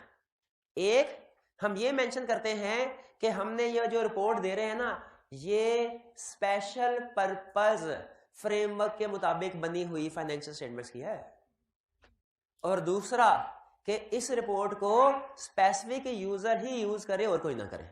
दो चीजें। यानी अगर स्पेशल पर्पस फ्रेमवर्क के मुताबिक फाइनेंशियल स्टेटमेंट्स बनी है, हमारी रिपोर्ट पे इंपैक्ट क्या आएगा? नंबर 1, हमने अपनी रिपोर्ट में emphasis of matter paragraph include करना है। कहां पे? रिपोर्ट में, फाइनेंशियल स्टेटमेंट्स में ना लिख दीजिएगा, कहां पे इंक्लूड करना है? क्या? Emphasis of matter paragraph. किस लिए? ये बताने के लिए कि बेसिस ऑफ काउंटिंग जनरल नहीं है, स्पेशल है। जनरल ना समझ लेना, यूजर्स को ये बताने के लिए जब कभी special basis of counting use होगी, स्पेशल फ्रेमवर्क यूज होगा जब कभी, तो हमने जब ऑडिट रिपोर्ट देनी है उसमें क्या लिख देना है? एम्फसिस ऑफ मैटर पैराग्राफ देके क्या लिखना है कि ये बेसिस ऑफ काउंटिंग स्पेशल है, जनरल नहीं। स्पेशल है, जनरल नहीं, यह लिख देना है। एक तो काम ये हो गया। एक दूसरा काम भी करना है। अगर आप समझते हो कि इस रिपोर्ट की डिस्ट्रीब्यूशन को रिस्ट्रिक्ट भी करना है, अगर आप समझते हो इस रिपोर्ट की डिस्ट्रीब्यूशन को रिस्ट्रिक्ट करने का मतलब क्या है? आप ये चाहते हैं कि ये रिपोर्ट आपने क्लाइंट को दी, क्लाइंट सिर्फ स्पेसिफिक यूजर को दे और किसी को ना दे। अगर रिस्ट्रिक्ट करना चाहते हैं तो एक और पैराग्राफ इंक्लूड करते हैं जिसे कहते हैं other matter paragraph. Other matter paragraph, इसमें आप क्या लिखते हैं कि डिस्ट्रीब्यूशन रिस्ट्रिक्टेड है, ये ऑडिट रिपोर्ट स्पेसिफिक यूजर्स के अलावा और कोई इस्तेमाल ना करे। देखिए, दो हम इंफॉर्मेशन कम्युनिकेट कर रहे हैं। एक क्या कम्युनिकेट कर रहे हैं कि ये जो हमने फाइनेंशियल स्टेटमेंट्स ऑडिट की हैं ये स्पेशल पर्पस पे बनी है। दूसरी क्या कम्युनिकेट कर रहे हैं कि इसको और कोई इस्तेमाल ना करे। दोनों इंफॉर्मेशन डिफरेंट है। पहली चीज क्या कर रहे हैं? स्पेशल पर्पस पे बनी है, स्पेशल फ्रेमवर्क यूज हुआ है। दूसरी चीज क्या? और कोई इस्तेमाल ना करे। स्पेशल पर्पस पे बनी है और कोई इस्तेमाल ना करे। स्पेशल पर्पस पे बनी है, स्पेशल पर्पस पे बनी है, ये हम अलग पैराग्राफ में लिखते हैं, एम्फसिस ऑफ मैटर पैराग्राफ में। और कोई इस्तेमाल ना करे अदर मैटर में। ये जहन में रखिएगा। अब एग्जाम क्वेश्चन में वो आपसे पूछेगा कि एक स्पेसिफिक यूजर के मुताबिक फाइनेंशियल स्टेटमेंट्स बना रहे हैं, बताइए रिपोर्ट में क्या इंपैक्ट आएगा इस सिचुएशन का। बाकी जो भी इंपैक्ट आएगा सो आएगा। दो चीजें आपने लाजमी बतानी है। क्या? एक एम्फसिस ऑफ मैटर पैराग्राफ आएगा, किस लिए? स्पेशल बेसिस बताने के लिए, स्पेशल पर्पस यूज हुआ है फ्रेमवर्क का, ये बताने के लिए। दूसरा अदर मैटर, डिस्ट्रीब्यूशन को रिस्ट्रिक्ट करने के लिए। क्लियर हुआ जी? चलिए, ये तो दो फ्रेमवर्क की जो ज्यादा अहम टाइप्स थी वो हमने कर ली, जनरल पर्पस फ्रेमवर्क और स्पेशल पर्पस फ्रेमवर्क। अब क्या आगे? फेयर प्रेजेंटेशन फ्रेमवर्क और compliance framework. Fair presentation framework और कंप्लायंस फ्रेमवर्क, ये दूसरी टाइप्स है। कुछ फ्रेमवर्क होते हैं, जैसे कुछ वालिदैन होते हैं ना, वो अपने बच्चों को कहते हैं भाई जो हमने कहा तुमने उसी के ऊपर अमल करना है, अपनी मर्जी नहीं करनी। अगर बच्चा थोड़ा ना समझ हो ना तो उसके ऊपर ये रूल लगाया जाता है। और अगर बच्चा थोड़ा समझदार हो तो फिर क्या कहा जाता है कि हम जो कहें तुमने वैसे ही करना है, लेकिन अगर किसी जगह तुम्हें लगे कि तुम खुद बेहतर फैसला कर सकते हो तो वो कर लेना। ये थोड़ी रिलैक्स अप्रोच है। एक है स्ट्रिक्ट अप्रोच, क्या कि जो हमने कहा वैसे ही करना है, ना 1 इंच दाएं ना 1 इंच बाएं, खबरदार इसके अलावा कोई और काम किया। ये स्ट्रिक्ट अप्रोच है। इस सूरत हाल में बच्चे ने क्या करना है? जो वालिदैन ने कहा उसके मुताबिक ही काम करना। और अगर कहा जाए कि हम जो मशवरा दे रहे हैं उसके मुताबिक काम करो, लेकिन अगर कभी किसी जगह पे, किसी पॉइंट पे तुम्हें लगे कि तुम्हारे पास कोई बेहतर आइडिया, बेहतर स्ट्रेटजी है तो वो भी कर लेना, कोई हर्ज नहीं। दोनों में फर्क समझ आया? जो पहले वाली स्ट्रेटजी है इसको कहते हैं कंप्लायंस स्ट्रेटजी, कि आपने सिर्फ कंप्लाई करना है। क्या करना है? सिर्फ कंप्लाई करना है रिक्वायरमेंट्स को। और दूसरी है फेयर प्रेजेंटेशन स्ट्रेटजी, कि यानी आपको जो फेयर लगे वो हमारे मुताबिक काम करो। ये भी फेयर है, हम भी तुम्हें फेयर चीजें बता रहे हैं, हमारे मुताबिक काम करो। लेकिन अगर किसी जगह तुम्हें लगे कमी बेशी करनी है तो कर लो, क्योंकि ultimate objective fair presentation framework में अल्टीमेट ऑब्जेक्टिव कंप्लाई करना नहीं है, अल्टीमेट ऑब्जेक्टिव फेयर है। तो अगर फ्रेमवर्क के अंदर, फ्रेमवर्क क्या था भला, भूल गया मैं। फ्रेमवर्क वो क्राइटेरिया जिसके मुताबिक फाइनेंशियल स्टेटमेंट्स बन रही हैं। अगर फ्रेमवर्क के अंदर लिखा हो कि भाईजान हमने जो रिक्वायरमेंट कही है उनको पूरा करो, दाएं बाएं ना जाना, कंप्लायंस फ्रेमवर्क है। और अगर फ्रेमवर्क में लिखा हो कि हमने जो रिक्वायरमेंट कही है उनको पूरा करो, लेकिन अगर कभी दाएं बाएं लगे तो मैं ज्यादा बेहतर है, फेयर प्रेजेंटेशन अचीव हो सकती है। क्या अचीव हो सकता है? कोई एडिशनल डिस्क्लोजर करके, कोई डिपार्चर करके, कोई एडिशनल डिस्क्लोजर करके, कोई डिपार्चर करके फाइनेंशियल स्टेटमेंट फेयर हो सकती है। तो क्या कर लो वो काम। तो उस फ्रेमवर्क को क्या कहते हैं? Fair presentation framework. बताइए आपको कौन सा फ्रेमवर्क पसंद आया? फेयर प्रेजेंटेशन की कंप्लायंस फेयर। अब स्टैंडर्ड कहता है पत्थर पे लकीर नहीं है ये बात जो करने जा रहा हूं, लेकिन ज्यादातर ऐसे ही होता है क्या कि जो जनरल पर्पस फ्रेमवर्क हैं वो ज्यादातर फेयर प्रेजेंटेशन होते हैं, पत्थर पे लकीर नहीं है, रूल जनरल रूल है। और जो स्पेशल पर्पस फ्रेमवर्क होते हैं वो ज्यादातर कंप्लायंस। रेगुलेटर ने कहा ऐसे करना तो फिर ऐसे ही करना। समझ आई बात? अब सुनिए काम की बात। जो 708 ये फ्रेमवर्क का कंसेप्ट ना 200 में सबसे ज्यादा अहम है, और ये इस्तेमाल कहां पे होता है? 700 और 800 सीरीज में, रिपोर्ट के क्वेश्चन में 700 और 800 दोनों में। फेयर प्रेजेंटेशन फ्रेमवर्क में हम एज ऑडिटर, कंप्लायंस फ्रेमवर्क में हम जो ओपिनियन देते हैं ना, ओपिनियन समझते हैं क्या होता है? क्या होता है ओपिनियन? ऑडिटर रिपोर्ट में जो बता रहा होता है कि फाइनेंशियल स्टेटमेंट सही है कि नहीं। दो ओपिनियन आपके सामने रख रहा हूं, आपने दोनों में फर्क नोट करना है। एग्जैक्ट वर्ड्स नहीं बोल रहा, सिर्फ मेन कंसेप्ट पर फोकस कर रहा हूं। मेरा ओपिनियन क्या है? मैनेजमेंट ने फाइनेंशियल स्टेटमेंट्स बनाई, मैंने इसको चेक चुक करके रिपोर्ट दे रहा हूं। अब मैं ओपिनियन में क्या लिख रहा हूं कि in our opinion these financial statements have been prepared in accordance with this framework। Framework का नाम लिख दिया। एक ये ओपिनियन है। दूसरा ओपिनियन सुनो, मैनेजमेंट ने फाइनेंशियल स्टेटमेंट बनाई, मैं लिख रहा हूं in our opinion financial statements have been prepared in accordance with this framework and give true and fair view. दोनों में फर्क समझ आ रहा है? पहले में मैंने क्या कहा कि सिर्फ इस फ्रेमवर्क के मुताबिक मैंने बनाया। फ्रेमवर्क ने कहा स्याह, मैंने कहा स्याह। फ्रेमवर्क ने कहा सफेद, मैंने कहा सफेद। True and fair view present करता है कि नहीं करता मुझे नहीं पता, क्योंकि मैंने ये देखा ही नहीं। ट्रू एंड मैंने क्या देखा है? Compliance clear. और जो दूसरा फ्रेमवर्क है जिसमें भी रूल्स हैं, फेयर प्रेजेंटेशन में भी रूल, ये ना समझेगा फेयर प्रेजेंटेशन में हमारी खुल्लम खुल्ला छुट्टी है, उसमें भी रूल्स है जिनको फॉलो करना है। लेकिन अगर कभी कभार लगे कि रूल्स को डिपार्चर करके, डेविएट करके, एडलेस करके फेयर प्रेजेंटेशन अचीव हो सकती है तो वो करने की इजाजत। इसीलिए देखिए फेयर प्रेजेंटेशन फ्रेमवर्क में ना सिर्फ ये कि हम ये बताते हैं कि फाइनेंशियल स्टेटमेंट्स फ्रेमवर्क के मुताबिक हैं, बल्कि ये भी बताते हैं कि financial statement true and fair भी प्रेजेंट करते हैं। जबकि कंप्लायंस फ्रेमवर्क में हम सिर्फ और सिर्फ ये बताते हैं कि फाइनेंशियल स्टेटमेंट फ्रेमवर्क के मुताबिक बनी है। इसमें आपको फेयर का वर्ड नहीं मिलेगा। कंप्लायंस फ्रेमवर्क में फेयर का वर्ड नहीं मिलेगा। क्यों नहीं मिलेगा? क्योंकि हमने फेयर प्रेजेंटेशन को चेक ही नहीं किया, हमने तो सिर्फ कंप्लाई किया है। तो क्या आप ऑडिट रिपोर्ट के ओपिनियन सेक्शन से ये डिसाइड कर सकते हैं कि फ्रेमवर्क कंप्लायंस था कि फेयर प्रेजेंटेशन का था? कैसे? चलिए अब एक छोटी सी एक्टिविटी नोट कर लें साइड पे, कहीं आपने घर जाके करना है। पाकिस्तान स्टॉक एक्सचेंज पे जाइए या पाकिस्तान की किसी भी लिस्टेड कंपनी की साइट पे जाइए, वहां पे उसकी लेटेस्ट एनुअल रिपोर्ट डाउनलोड कीजिए। उस एनुअल रिपोर्ट के अंदर फाइनेंशियल स्टेटमेंट्स और ऑडिट रिपोर्ट दोनों होंगी। आपने ऑडिट रिपोर्ट में ओपिनियन पैराग्राफ पढ़ना है और मुझे हाईलाइट करके बताना है कि किस इंफॉर्मेशन से आपको पता चला कि ये फेयर प्रेजेंटेशन है या कंप्लायंस फ्रेमवर्क है। ठीक है, ये कोशिश कीजिएगा कल नहीं तो नेक्स्ट वीक में आपने लाजमी मुझे बताना है कि किस कंपनी की फाइनेंशियल स्टेटमेंट्स ऑडिट रिपोर्ट आपने डाउनलोड की है, और ऑडिट रिपोर्ट में जो ओपिनियन था वो फेयर प्रेजेंटेशन फ्रेमवर्क के मुताबिक था कि कंप्लायंस के मुताबिक था, और कैसे पता चला आपको। ठीक है, उसमें रिपोर्ट में ना बहुत से सेक्शन होंगे, आपने सिर्फ एक पढ़ना है। कौन सा?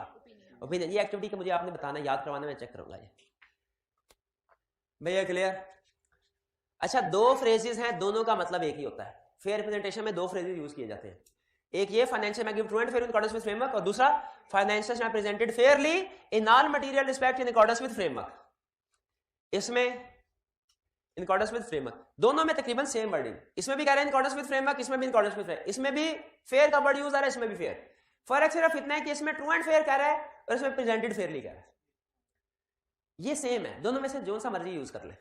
और बल्कि आपने फिर मुझे बताना है कि पाकिस्तान में इन दोनों, ये दोनों अल्टरनेट है एक दूसरे के, कौन सा प्रेफर किया जाता है यूज करना, ये ट्रू एंड फेयर या प्रेजेंटेड फेयरली, ये मुझे आपने चेक करके बताना है और फौरन कंक्लूजन पे ना पहुंचे। हो सकता है जो आपके जहन में चीज आ रही हो मैं भी गलत हूं, हालांकि फर्क नहीं पड़ता इससे, दोनों में से कोई भी यूज करें, लेकिन कुछ प्रैक्टिस होती है ना, कुछ चीजें ऐसी होती हैं जो स्टैंडर्ड अलाउ करते हैं, लेकिन नॉर्म्स होती हैं, प्रैक्टिस होती है, हम उनको फॉलो करते हैं। चलिए जी, ये फ्रेमवर्क की टाइप समझ आ गई आपको। अभी थोड़ा 5 मिनट के लिए, 3 मिनट के लिए, 3 मिनट के लिए ब्रेक करते हैं, लेकिन ब्रेक करने से पहले मैं क्विक रिवीजन करवाना चाह रहा हूं आपको। अभी तक हमने क्या सीखा, देखिए सबसे पहले हमने स्टार्ट में क्या सीखा, ऑडिट में कितनी पार्टीज है, कितनी पार्टीज होती हैं, 3, कौन कौन सी, auditor, management, stakeholder. Auditor की रिस्पॉन्सिबिलिटी में 2 चीजें, पहली क्या, फाइनेंशियल स्टेटमेंट्स को चेक करना है, और चेक किस लेवल पे, रीजनेबल लेवल पे, लिमिटेड लेवल पे, रीजनेबल। दूसरी जिम्मेदारी क्या है, कम्युनिकेट करना है कि सर्टेन मैटर को, ये सर्टेन मैटर किस स्टैंडर्ड में बताए हुए हैं, 700 में तो उसने पहले वाली जिम्मेदारी के बारे में बताया, फाइनेंशियल 260 और 265 में। अच्छा, इसके बाद बताइए कि ये हमने ऑडिटर की रिस्पॉन्सिबिलिटी बताई, फिर मैनेजमेंट की भी रिस्पॉन्सिबिलिटी है। क्या क्या रिस्पॉन्सिबिलिटी है, फाइनेंशियल स्टैंडर्ड बनाना, इंटरनल कंट्रोल डिजाइन इंप्लीमेंट करना। क्या हमारे लिए इंटरनल कंट्रोल रेलिवेंट है, बिल्कुल है। अच्छा, मैनेजमेंट में और 2 गवर्नेंस में क्या फर्क है। अच्छा, अब इनाम दूंगा उस स्टूडेंट को 50 रुपए इनाम जो मुझे ये बताएगा क्या ऐसा पॉसिबल है कि किसी क्लाइंट पे मैनेजमेंट तो हो, दोज चार्ज विद गवर्नेंस ना हो। एक सुना, पॉसिबल है, यस के नो, पॉसिबल है। किस केस में, हाँ, एनजीओज वगैरह में बोर्ड ऑफ गवर्नर्स होते हैं समटाइम, अब ट्रस्टीज होते हैं। इसे भी आसान एग्जांपल, सोल प्रोप्राइटरशिप और पार्टनरशिप, इनमें भाई डायरेक्टर्स तो कंपनीज के होते हैं, सोल प्रोप्राइटरशिप, पार्टनरशिप, एनजीओज वगैरह के नॉर्मली डायरेक्टर नहीं होते, ठीक है। अच्छा, अब मुझे एक और कंसर्न बताइए, आपने ये कहा सर पॉसिबल है मैनेजमेंट हो डायरेक्टर्स ना हो, पॉसिबल है। क्या ये पॉसिबल है कि जो मैनेजमेंट है वही डायरेक्टर्स हैं, या जो डायरेक्टर्स हैं वही मैनेजमेंट है, ये पॉसिबल है? हाँ पॉसिबल है। अगर जो डायरेक्टर्स हैं उनमें से कुछ डायरेक्टर्स मैनेजमेंट में भी इन्वॉल्व है, तो सम टाइम ऐसे होता है कि जो मैनेजमेंट है वही डायरेक्टर्स भी हैं, जो मैनेजमेंट है वही, ये ध्यान में रखिएगा। ये 260 265 में हम पढ़ेंगे। असल में वो पता है क्या कहता है, मैं बात आपको जल्दी जल्दी बता दूं। वो कहता है मैनेजमेंट का मसला है ना तो डायरेक्टर को बताओ, डायरेक्टर का मसला तो फिर रेगुलेटरी बॉडी को। लेकिन कहता है एक केस ऐसा है जिसमें मैनेजमेंट का मसला डायरेक्टर्स को बताने की जरूरत नहीं, हाँ, जब मैनेजमेंट खुद ही डायरेक्टर भी है, कहता है फिर बताने के, और सही कह रहा है, लॉजिकल है। मैनेजमेंट है वही कमरे के इस दरवाजे से आके उसे बताएंगे मैनेजमेंट के तौर पर, दूसरे दरवाजे से आके बताएंगे, ऐसे थोड़ी होगा। तो वो ये कर, चलिए इसके बाद आगे चलते हैं। स्टेक होल्डर की एग्जांपल्स आपको क्या बताए थे, एक्सिस्टिंग शेयर होल्डर और लैंडर्स, टैक्स अथॉरिटी, बिल्कुल ठीक है। फ्रेमवर्क की कितनी टाइप्स, कौन कौन सी, general purpose, special purpose, fair representation, compliance. General purpose की एग्जांपल्स आईएफआरएस और आईएफआरएस फॉर एसएमईज और नेशनल फ्रेमवर्क और XYZ लॉज ऑफ ज्यूरिसडिक्शन, ठीक है। और स्पेशल पर्पस फ्रेमवर्क की examples regulatory basis, contractual basis, tax basis, cash basis. अहम question, अगर स्पेशल पर्पस फ्रेमवर्क यूज किया गया है रिपोर्ट पे क्या इफेक्ट लाजमी आएगा। एक एमसीसो मैटर पैराग्राफ और एक अदर मैटर पैराग्राफ भी आ सकता है, बल्कि आएगा। केस स्टडी में तो हमने जरूर लिखना होता है, आएगा। एमसीसो मैटर पैराग्राफ किस वजह से आएगा, स्पेशल। अब ये एक पॉइंट आपने बार बार भूलना है केस स्टडी सॉल्व करते हुए कि स्पेशल पर्पस फ्रेमवर्क है, एमसीसो मैटर आएगा, स्पेशल पर्पस फ्रेमवर्क है, एमसीसो मैटर आएगा। और अदर मैटर किस वजह से आएगा, रिपोर्ट की डिस्ट्रीब्यूशन को रेस्ट्रिक्ट करने के लिए कि और कोई ना पढ़े, सिर्फ ये खास बंदा पढ़े और कोई ना पढ़े। अच्छा, इसके बाद दूसरी टाइप है हमारी फेयर प्रेजेंटेशन और compliance framework. Fair presentation framework का ओपिनियन क्या होगा, give true and fair view in accordance with framework, ये भी आएगा। ये अब रिपोर्ट में ना एक क्वेश्चन आता है, रिसेंट एंड में भी आया, उसने रिपोर्ट का फॉर्मेट देके कहा उसमें से गलतियां ढूंढो। तो एक दफा पहले भी, इसने पहली दफा टेस्ट नहीं किया हुआ, पहले भी 2-3 दफा टेस्ट किया हुआ उसने, तो एक दफा पहले उसने गलती पता क्या निकाला, एक ये लिख दिया this financial statements give true and fair view, हमने कहा बिल्कुल ठीक है। उसने कहा इन अकॉर्डिंग विद फ्रेमवर्क, किधर फ्रेमवर्क भी तो बताना था कि किस फ्रेमवर्क के मुताबिक फाइनेंशियल स्टेटमेंट। तो याद रखिए फेयर प्रेजेंटेशन में ट्रू एंड फेयर व्यू भी आता है, फ्रेमवर्क भी आता है, जबकि कंप्लायंस फ्रेमवर्क में सिर्फ फ्रेमवर्क आएगा। क्लियर जी? चलिए ये दो बड़े कंसेप्ट, बल्कि फ्रेमवर्क ज्यादा बड़ा कंसेप्ट था, ये हमने कवर कर लिए। अब 2 मिनट की ब्रेक लेते हैं, 3 मिनट की ब्रेक, पानी शानी पी लें, आप भी थोड़ा रिलैक्स कर लें, घूमें। 3 मिनट के बाद पूरे इंशाल्लाह लेक्चर स्टार्ट है। क्लियर? पॉज कीजिए। चलिए जी, अब हम अपने नेक्स्ट कंसेप्ट की तरफ चलते हैं। तैयार है? फ्रेश माइंड के साथ खूब आराम कर लिया होगा आपने, ऐसा ही है। चलिए नेक्स्ट हमारा कंसेप्ट है, छोटा सा कंसेप्ट, लेवल ऑफ एश्योरेंस। कि हम जब वेरिफिकेशन करते हैं फाइनेंशियल स्टेटमेंट्स की, किस हद तक जाके करते हैं? परफेक्ट लेवल तक जाके करते हैं, रीजनेबल लेवल तक जाके करते हैं वेरिफिकेशन, या मॉडरेट लेवल तक, या तीनों पॉसिबिलिटीज हैं? स्टैंडर्ड ये कहता है 3 तरह के लेवल ऑफ एश्योरेंस हैं, मॉडरेट, हाई और absolute. Perfect, moderate, high, perfect. कहता है फाइनेंशियल स्टेटमेंट की वेरिफिकेशन मॉडरेट हद तक करना पॉसिबल है, फाइनेंशियल स्टेटमेंट की वेरिफिकेशन हाई लेवल तक करना पॉसिबल है, परफेक्ट लेवल पॉसिबल नहीं है। मॉडरेट लेवल की वेरिफिकेशन को कहते हैं लिमिटेड एश्योरेंस, हाई लेवल की वेरिफिकेशन को कहते हैं रीजनेबल एश्योरेंस, और 100% परफेक्ट लेवल की वेरिफिकेशन को कहते हैं एब्सोल्यूट एश्योरेंस। स्टैंडर्ड क्या कहता है कि कौन कौन सा लेवल ऑफ एश्योरेंस पॉसिबल है? लिमिटेड और रीजनेबल, और कौन सा पॉसिबल नहीं है? Absolute level of assurance. ठीक है? रीजनेबल एश्योरेंस में जो वर्डिंग होती है ओपिनियन की वो डिफरेंट होती है। लिमिटेड, अच्छा मुझे बताइए, लिमिटेड एश्योरेंस में जो वर्डिंग होगी ओपिनियन की और जो रीजनेबल एश्योरेंस में वर्डिंग होगी ओपिनियन की, वो सेम होगी या डिफरेंट होगी? डिफरेंट होगी। डिफरेंट, मैं वो वर्डिंग आपके सामने नहीं रख रहा क्योंकि अभी ताजा आपने ओपिनियन की वर्डिंग पढ़ी है फेयर प्रेजेंटेशन की, ओपिनियन की वर्डिंग पढ़ी है कंप्लायंस फ्रेमवर्क में। अगर मैंने आपको डिफरेंट कोई और ओपिनियन की वर्डिंग आज के लेक्चर में बताई ना, तो रिस्क है कि कहीं मिक्स ना हो जाए, वरना आपको याद तो होगा। ये असल में ये जो वर्डिंग है ना, ये वर्डिंग ये रीजनेबल की है, लिमिटेड की वर्डिंग मैं अभी नहीं बता रहा आपको। ये रीजनेबल एश्योरेंस की वर्डिंग है, ये रीजनेबल एश्योरेंस की वर्डिंग है, लिमिटेड एश्योरेंस की वर्डिंग अभी नहीं बता रहा कहीं आपके कंसेप्ट के, वरना आपको याद होगा वो अल्फाज, nothing has come to our attention that causes us to believe that financial do not give, याद है? वो लिमिटेड एश्योरेंस थी, लेकिन अभी नहीं, कल पढ़ेंगे, कल उसको देखेंगे क्या करना है। ठीक है? या जब ये कंसेप्ट पक्का हो जाए फेयर प्रेजेंटेशन कंप्लायंस का, फिर इसके बाद रीजनेबल और लिमिटेड की वर्डिंग देख लीजिएगा। तो लेवल ऑफ एश्योरेंस कितने हैं? 3। कौन कौन से?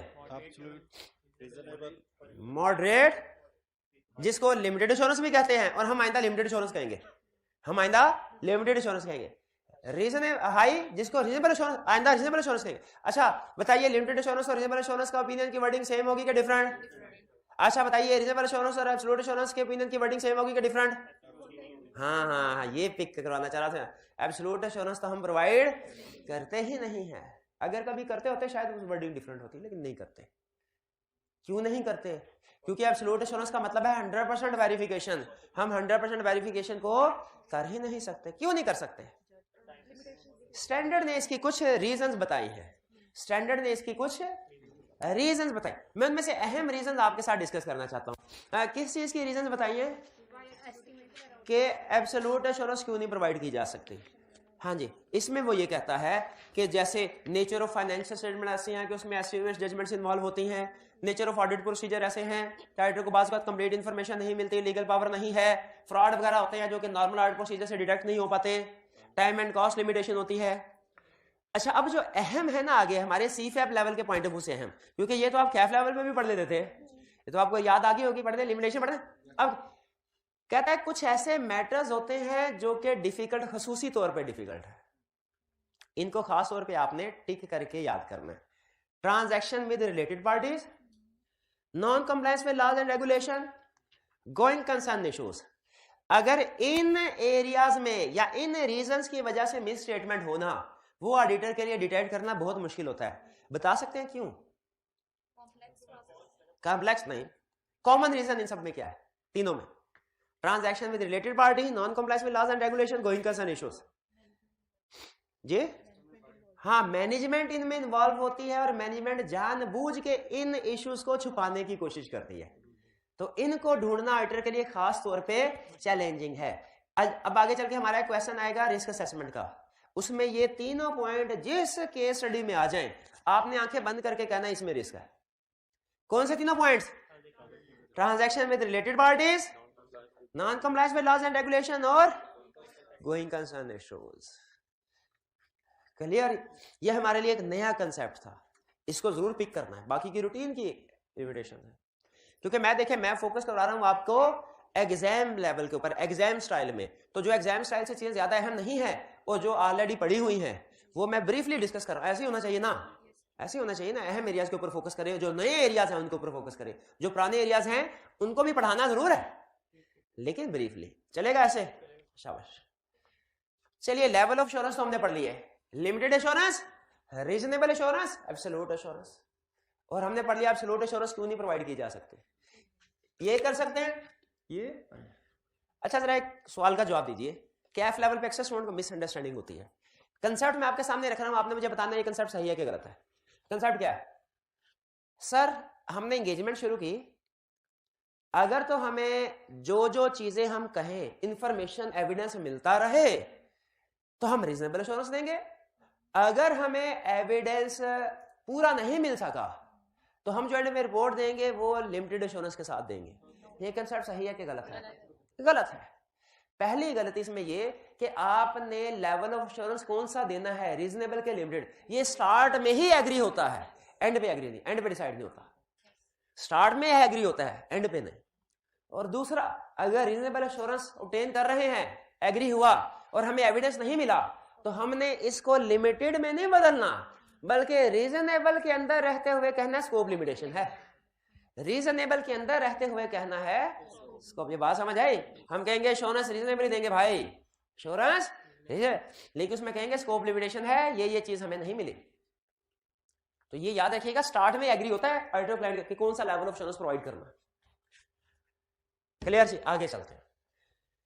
Next, audit risk. Audit risk में ज्यादा डिटेल में नहीं पढ़ा रहा, उसकी रीजन ये है एक ऑडिट रिस्क और एक एविडेंस, ये दो कंसेप्ट है, ये सिर्फ सरसरी पढ़ा रहा हूं। उसकी रीजन ये है कि ये दोनों कंसेप्ट असल में ISA 200 के नहीं है, अलग-अलग स्टैंडर्ड के। जो ऑडिट रिस्क है ना, इसका स्टैंडर्ड है ISA 315, उसमें डिस्कस होता है, और जो ऑडिट एविडेंस है ना, इसका स्टैंडर्ड है ISA 500, ये उसमें डिस्कस हुआ है। यहां पे सिर्फ समझ लिया, उसके हल्का से झलकी करा के वो आगे निकल गया। तो मैं भी उसी तरह हल्का सा आपको ओवरव्यू देके, किन दो कंसेप्ट्स का, ऑडिट रिस्क और ऑडिट एविडेंस। ऑडिट एविडेंस, अच्छा, ऑडिट एविडेंस में एक कंसेप्ट उसने बहुत अच्छा दिया। एक तो आपको पता है ऑडिट एविडेंस में दो कैरेक्टरिस्टिक्स क्या होनी चाहिए, सफिशिएंट होना चाहिए, एप्रोप्रिएट होना चाहिए। ऑडिट एविडेंस को सफिशिएंट होना चाहिए, एप्रोप्रिएट होना चाहिए। एक उसने कंसेप्ट दिया सोर्सेज ऑफ एविडेंस, बहुत अच्छा कंसेप्ट है सोर्सेज ऑफ एविडेंस। ये आपको केस स्टडी में हेल्प करेगा कि एविडेंस एक सोर्स से तो नहीं मिलता, डिफरेंट सोर्सेज से मिलता है। जरा मुझे बताइए, अच्छा मुझे ये बताइए, आप CFAP 6 पे कैफ 8 का नॉलेज यूज कर सकते हैं? कर सकते हैं। उसी तरह मुझे बताइए, इस साल हम क्लाइंट का ऑडिट कर रहे हैं, क्या पहले किसी और एंगेजमेंट में काम करते हुए हमें क्लाइंट के बारे में कोई एविडेंस मिला हो, उसे यूज कर सकते हैं कि नहीं? ये बहुत अहम क्वेश्चन है, केस स्टडी में यूज होगा। क्या प्रीवियस किसी एंगेजमेंट में हमें क्लाइंट के बारे में कोई एविडेंस मिला, उसे इस एंगेजमेंट में यूज कर सकते हैं कि नहीं? कर सकते हैं। अच्छा, हर क्लाइंट को, जैसे क्लाइंट हमारे पास है, फौरी एक्सेप्ट करते हैं कि acceptance and continuous procedure perform करते हैं, procedure perform, acceptance and continuous procedure के बाद में भी हम यस कहें क्लाइंट को, में भी नो कहें। नो का मतलब हमने आपका ऑडिट नहीं करना, यस का मतलब ऑडिट करने को। एक्सेप्टेंस प्रोसीजर परफॉर्म करते हुए सोच के बताना है, एक्सेप्टेंस प्रोसीजर परफॉर्म करते हुए क्या हम क्लाइंट के ऑडिटर हैं कि नहीं? नहीं है, अभी हुए ही नहीं पॉइंट। तो क्या एक्सेप्टेंस प्रोसीजर में हमें क्लाइंट के बारे में कुछ इंफॉर्मेशन मिले और अपॉइंटमेंट कंफर्म होने के बाद हम उस इंफॉर्मेशन को यूज कर सकते हैं कि नहीं? वैसा नहीं है, कर सकते हैं। आप प्रीवियस एंगेजमेंट का एविडेंस भी यूज कर सकते हैं, एक्सेप्टेंस स्टेज का एविडेंस भी यूज कर सकते हैं। ठीक है, स्टैंडर्ड क्या कहता है शुरू यहां से कहता है most of the audit evidence is obtained by auditor during audit. लेकिन फिर कहता है समटाइम ऐसा भी होता है, इसकी एक्सेप्शन भी है कि बाज़ औक़ात ऑडिटर एविडेंस ऑब्टेन करता है ऑडिटर पिछले साल से एक्सेप्टेंस स्टेज से, और बाज़ औक़ात एविडेंस ऑब्टेन होता है ऑडिटर को, वो ऑडिटर नहीं कर रहा, कुछ और लोग करते हैं। क्या ऐसे हो सकता है कि काम कोई और करे और वो एविडेंस ऑडिटर यूज करे? भी हो सकता है। इसकी 4-5 एग्जांपल्स हैं। क्या एग्जांपल जरा कैफ लेवल से रिकॉल करें। क्या ऐसा हो सकता है? अजीब बात है, ऐसा हो सकता है काम कोई और करे और वो एविडेंस ऑडिटर यूज करे? कैसे हो सकता है? पहली एग्जांपल इंटरनल ऑडिटर, दूसरी एग्जांपल कंपोनेंट ऑडिटर, तीसरी एग्जांपल एक्सपर्ट और quality control reviewer. Component auditor, internal auditor, expert, quality control reviewer और एक और लिख लें service auditor.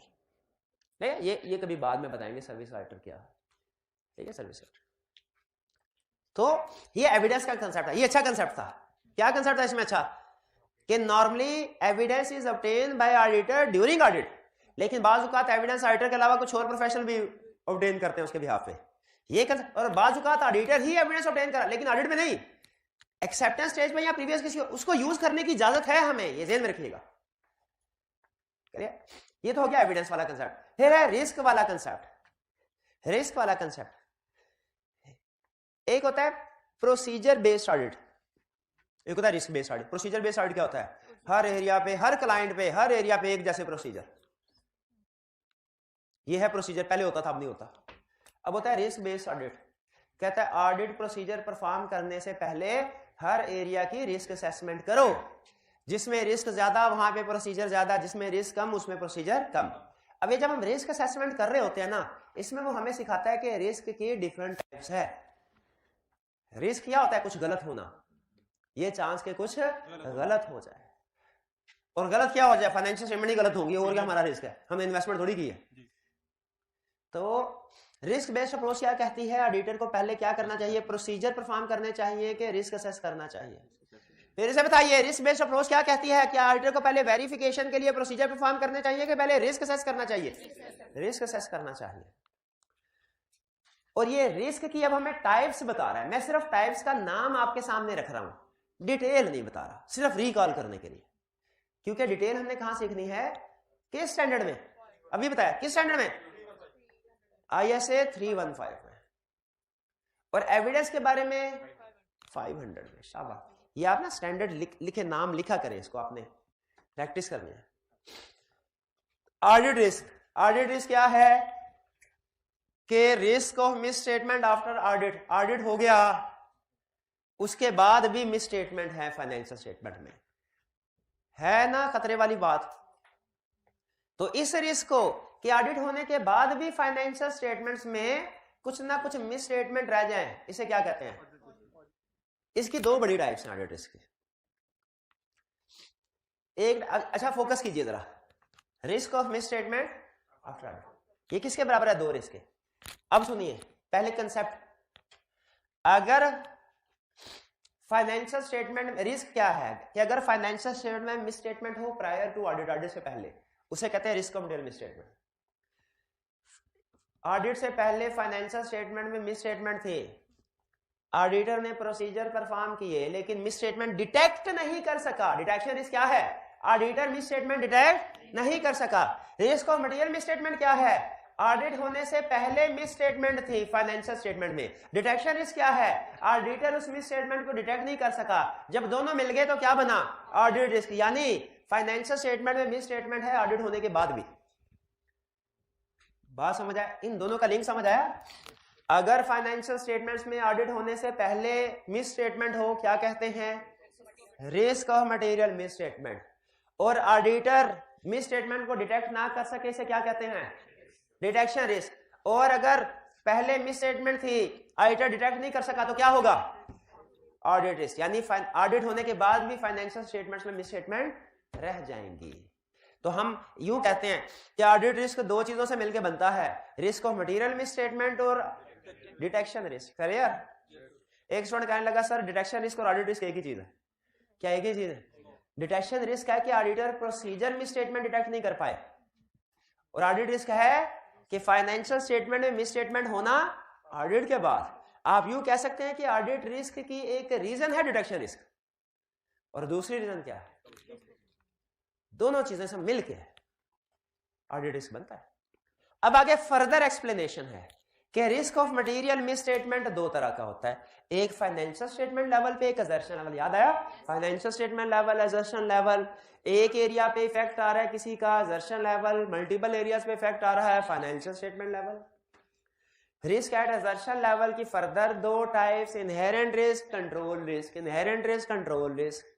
Inherent risk nature of entity, circumstances की वजह से राइज होता है। कंट्रोल रिस्क इंटरनल कंट्रोल की वजह से। अभी सिर्फ स्ट्रक्चर अपने जहन में रख लें, अगर बहुत ज्यादा समझ नहीं है कोई प्रॉब्लम नहीं, आपको सिर्फ यह पता होना चाहिए audit risk, risk of material misstatement, detection risk, फिर risk of material misstatement, आगे financial statement level, risk at assertion level और रिस्क एट असर्शन लेवल।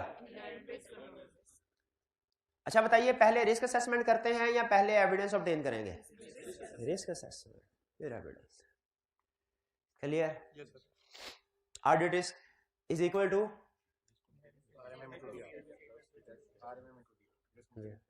बिल्कुल।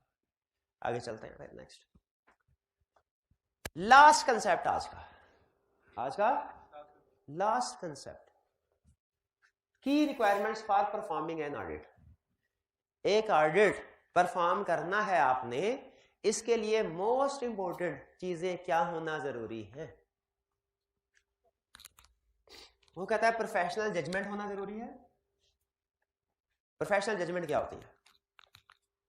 उसने लिखे हुए नॉलेज कहानी छोड़े, कंसेप्ट बताएं। प्रोफेशनल जजमेंट क्या है?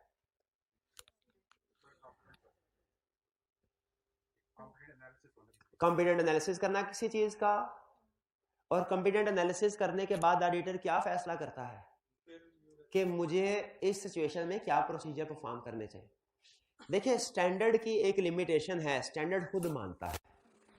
वो कहता है मैं देखिए कितने ये 2-2,500 सफ़े होंगे सारे हैंडबुक मिला के।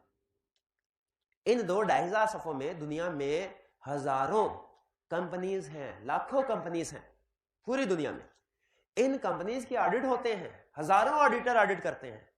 मेरे लिए पॉसिबल नहीं, ऑडिटिंग स्टैंडर्ड कह रहे हैं आपको, मेरे लिए पॉसिबल नहीं हर कंपनी की हर सिचुएशन को मैं लिख दूं कि ये हो तो ये करना, ये हो तो ये करना, ये हो तो ये। तो जितना ज्यादा से ज्यादा हो सकता है मैं आपको बताऊंगा कि इस सिचुएशन में ये करना है, इस सिचुएशन में ये और इस सिचुएशन में ये। लेकिन बहरहाल प्रैक्टिकल लाइफ बड़ी कम्प्लेक्स है। हो सकता है आपको कोई ऐसी सिचुएशन फेस करना पड़े जो हमारी किताबों में नहीं लिखी हुई, जो हमारी किताबों में, अगर किताबों में लिखी हुई है तो जो किताबों में लिखा है आपने वही काम करना है। इसको कहते हैं compliance with ISA. Compliance with ISA का कंसेप्ट क्या है कि जो सिचुएशंस आईएसए में लिखी हुई है आपने उसी के मुताबिक काम करना है, इधर अपनी अकल नहीं लगानी। और ये आईएसए मैं आपको कल बता चुका हूं कि इनका स्ट्रक्चर क्या होगा, दोबारा बताने की जरूरत तो नहीं आज। सबसे अहम चीज क्या होती है? रिक्वायरमेंट, एप्लीकेशन, बाकी डेफिनेशन, स्कोप, इफेक्टिव डेट वगैरह होती है। तो आईएसए की कंप्लायंस तो हमने करनी ही करनी है, लेकिन अगर किसी कोई ऐसी सिचुएशन आ जाए जो आईएसए में जिक्र ही नहीं है तो क्या करें? अपनी अकल लगाओ और प्रोफेशनल जजमेंट अप्लाई करें, प्रोफेशनल। ठीक है? लेकिन ये किस जगह पे? जहां पे आईएसए की गाइडेंस है ना, वहां पे प्रोफेशनल जजमेंट अप्लाई करना मना है। और प्रोफेशनल जजमेंट का पर्सनल जजमेंट नहीं का, हवाई जजमेंट नहीं का। प्रोफेशनल जजमेंट कैसे आती है? एक्सपीरियंस से, ट्रेनिंग से, किताबें पढ़ने, नॉलेज से। कह रहा है वो वाली जजमेंट अप्लाई करना। और ऑडिट करने के लिए कंप्लायंस विद आईएसए जरूरी है, प्रोफेशनल जजमेंट भी जरूरी है, क्योंकि बहुत सी सिचुएशन ऐसी हम फेस करेंगे जो स्टैंडर्ड में जिक्र है, तो वहां पे कंप्लायंस विद आईएसए का कंसेप्ट है। और जो डिस्कस नहीं है प्रोफेशनल जजमेंट। समझ आ गया? एक और चीज जो ऑडिट करने के लिए जरूरी है, अच्छा ऑडिटर बनने के लिए जरूरी है, वो है प्रोफेशनल स्केप्टिसिज्म। प्रोफेशनल स्केप्टिसिज्म क्या है? कहता है कि आपको ना कभी क्लाइंट खुद नहीं आके ये बताता कि कहां पे क्या गड़बड़ है, खुद ढूंढनी पड़ती है। और खुद अगर तो आप बड़े नेक शरीफ इंसान हैं, आप कभी दूसरों के बारे में गलत नहीं सोचते, तो आप बाकी जो मर्जी बन जाए ऑडिटर नहीं बन सकते। क्योंकि ऑडिटर की सोच क्या होती है, ये नहीं कि है ही गलत, शक करना कि मे भी ये गलत हो। स्केप्टिसिज्म का मतलब यही है, शक करना। मैनेजमेंट कोई चीज स्टेटमेंट कह दे, ऑडिटर शक करता है, मे भी ये नहीं कहता कि कंफर्म गलत है, ये भी नहीं कहता कि ठीक ही होगी, ठीक है, कहता है साबित करो। साबित करोगे तो मानूंगा कि ये ठीक है, वरना मैं नहीं मान रहा। साबित करोगे, भाई आपने कहा ये स्टेटमेंट है सर, हमारी फाइनेंशियल स्टेटमेंट, मैंने कहा साबित करोगे ठीक है फिर मानूंगा, वरना नहीं मानूंगा। और साबित कैसे होगा, एविडेंस से। तो स्केप्टिसिज्म, अच्छा स्केप्टिसिज्म हमसे ये कहता है, स्केप्टिसिज्म ये हमसे ये कहता है कि अगर आपको कुछ मशकूक सर्कमस्टेंसेस नजर आए, अगर आपको मशकूक सर्कमस्टेंसेस नजर आए अपने क्लाइंट पे, तो आंखें बंद ना करो कि ना मैंने बुरा देखना है ना मैंने बुरा सोचना है। नहीं नहीं नहीं नहीं नहीं, बुरा दिखे तो बुरा सोचो भी उसके बारे में कि कोई गड़बड़ लग रही है। यह है प्रोफेशनल स्केप्टिसिज्म। शक कर कि अनयूजुअल सिचुएशन नजर आए तो आपने क्या सोचना है, कुछ गड़बड़ हो सकती है। अब एग्जाम में ना हमें वो डिफरेंट सर्कमस्टेंसेस या डिफरेंट सिचुएशन लिस्ट बना के देता है और हमसे पूछता है कि बताओ इसमें आपको कोई गड़बड़ नजर आ रही है। हमने उसे बताना होता है कि इसमें कोई गड़बड़ है या नहीं। और आपके लिए सहूलत के लिए हमने वो लिस्ट निकाल के आपको, जो माइंड मैप है ना, नोट्स में नहीं मिलेगी शायद, ये नोट्स में नहीं मिलेगी आपको ये चीज, लेकिन आपका जो माइंड मैप आपको दिया गया है ना, उसमें देखिए कोई बॉक्स बना हुआ है, उस बॉक्स के अंदर डिफरेंट एग्जांपल्स लिखी हुई हैं। ये सारी एग्जांपल्स वो हैं जिनमें आपका risk of material miss statement increase हो जाना चाहिए, प्रोफेशनल स्केप्टिसिज्म इंक्रीज हो जानी चाहिए, आपको अलर्ट हो जाना चाहिए कि कोई ना कोई गड़बड़ है, अलर्ट हो जाना चाहिए। क्लियर? ये घर जाके तसल्ली से पढ़ लीजिएगा। आपने सिर्फ इनको पढ़ना है और सोचना है कि इसकी वजह से क्या गड़बड़ हो सकती है, इसकी वजह से तो कुछ नहीं हो सकता, कि कुछ हो सकता है, ये सोचना है। ठीक है, जैसे उसने फॉर एग्जांपल एक एग्जांपल दी है, उसने कहा कि अगर ड्यूरिंग द ईयर कोई ऐसी आपके क्लाइंट का इन्वेंट्री बैलेंस पिछले सालों कई सालों से इंक्रीज हो रहा है, तो इसमें कुछ गड़बड़ की इंडिकेशन है। क्या इंडिकेशन है? कि कहीं इन्वेंट्री बिकी नहीं रही, ऑब्सोलीट हो गई होगी। ठीक है, अब ये गड़बड़ नजर आ रही है ना आपको। इसी तरह आपने सारी सिचुएशंस पढ़नी है। ये प्रोफेशनल स्केप्टिसिज्म की लिस्ट है, ये आपको याद होगा, ये कैफ लेवल पे भी हम पढ़ते थे।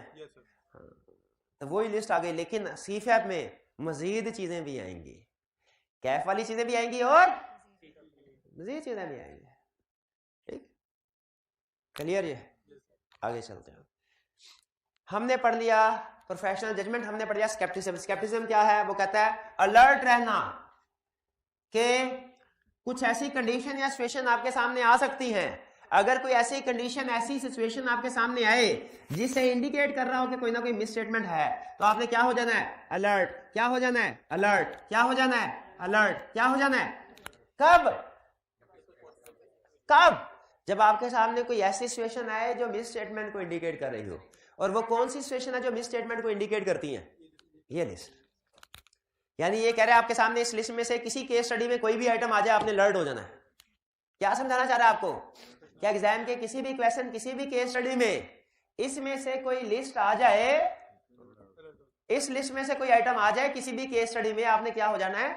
अलर्ट हो जाना है। और इसमें से तकरीबन एब्सोल्यूट एश्योरेंस के साथ कह रहा हूं, कोई ना कोई पॉइंट इस साल के पेपर में आएगा। इस लिस्ट में से, इस लिस्ट में से कोई ना कोई आइटम उठा के किसी ना किसी क्वेश्चन में वो टेस्ट करेगा। तो रिक्वायरमेंट, अच्छा ऑडिट करने के लिए क्या क्या रिक्वायरमेंट्स हैं? Professional judgement, professional scepticism, compliance with ISAs. Compliance with ISAs का मतलब क्या है? जो भी सिचुएशन आईएसए में बताई गई है उसके ऊपर अमल करना है। जरा देखिए, ये जो रेड में लिखा हुआ है कंप्लायंस विद आईएसए का यही मतलब निकलता है। रेड में क्या लिखा हुआ है? Auditor has to comply with all ISAs and their all requirements, all ISAs and their all requirement, except not relevant और नॉट प्रैक्टिकेबल। यानी हमने हर स्टैंडर्ड की हर रिक्वायरमेंट को पूरा करना है, अनलेस जब रेलिवेंट ना हो। अब रेलिवेंट का क्या मतलब है और प्रैक्टिकेबल का क्या, सुन ले। लास्ट कंसेप्ट है हमारा, 5 मिनट और। कह रहा है requirement is not relevant. Requirement कब रेलिवेंट? जब वो सर्कमस्टेंसेस एग्जिस्ट ना करती हो जिनकी वजह से स्टैंडर्ड बना है। जैसे एक हमारा स्टैंडर्ड है, स्टैंडर्ड के नाम आपने खास तौर पे याद रखने हैं। ISA 610 जो रिलेट करता है using the work of internal auditor. Using the work of ISA 610 पता है क्या बताता है कि अगर हमारे क्लाइंट का इंटरनल ऑडिट डिपार्टमेंट है ना और वो ये काम करता है तो चुपके से आप उसके काम को खुद इस्तेमाल कर लो, खैर है, वो भी हमारा पेटी भाई है। ये कौन कहता है? ISA 610। आप किसी कंपनी का ऑडिट करने के लिए गए, वहां पे इंटरनल ऑडिट डिपार्टमेंट ही नहीं था, 610 की रिक्वायरमेंट को पूरा कर सकते हैं, इसको क्या कहेंगे? Not relevant. पहली एग्जांपल समझ आई नॉट रेलिवेंट का मतलब क्या है? अगली एग्जांपल सुने। एक और स्टैंडर्ड है ISA 705 जो ये कहता है कि अगर आपने मॉडिफाइड ओपिनियन देना हो ना, ओपिनियन आपको पता है दो बड़ी, एक अनमोडिफाइड होता है, एक मॉडिफाइड। मॉडिफाइड क्या गया? 3, क्वालिफाइड, एडवर्स और डिस्क्लेमर। कहता है अगर मॉडिफाइड ओपिनियन देना हो ना तो आपने ये मजीद चीजें रिपोर्ट में ऐड करनी है। लेकिन अगर हमने फैसला किया कि नहीं अनमोडिफाइड ओपिनियन देना है तो 705 वाली चीजें ऐड करनी है, तो 705 सारे का सारा क्या हो गया? Not relevant. यानी इसको हमने रिक्वायरमेंट को पूरा नहीं करना। अगली एग्जांपल सुने, ISA 265 वो क्या कहता है?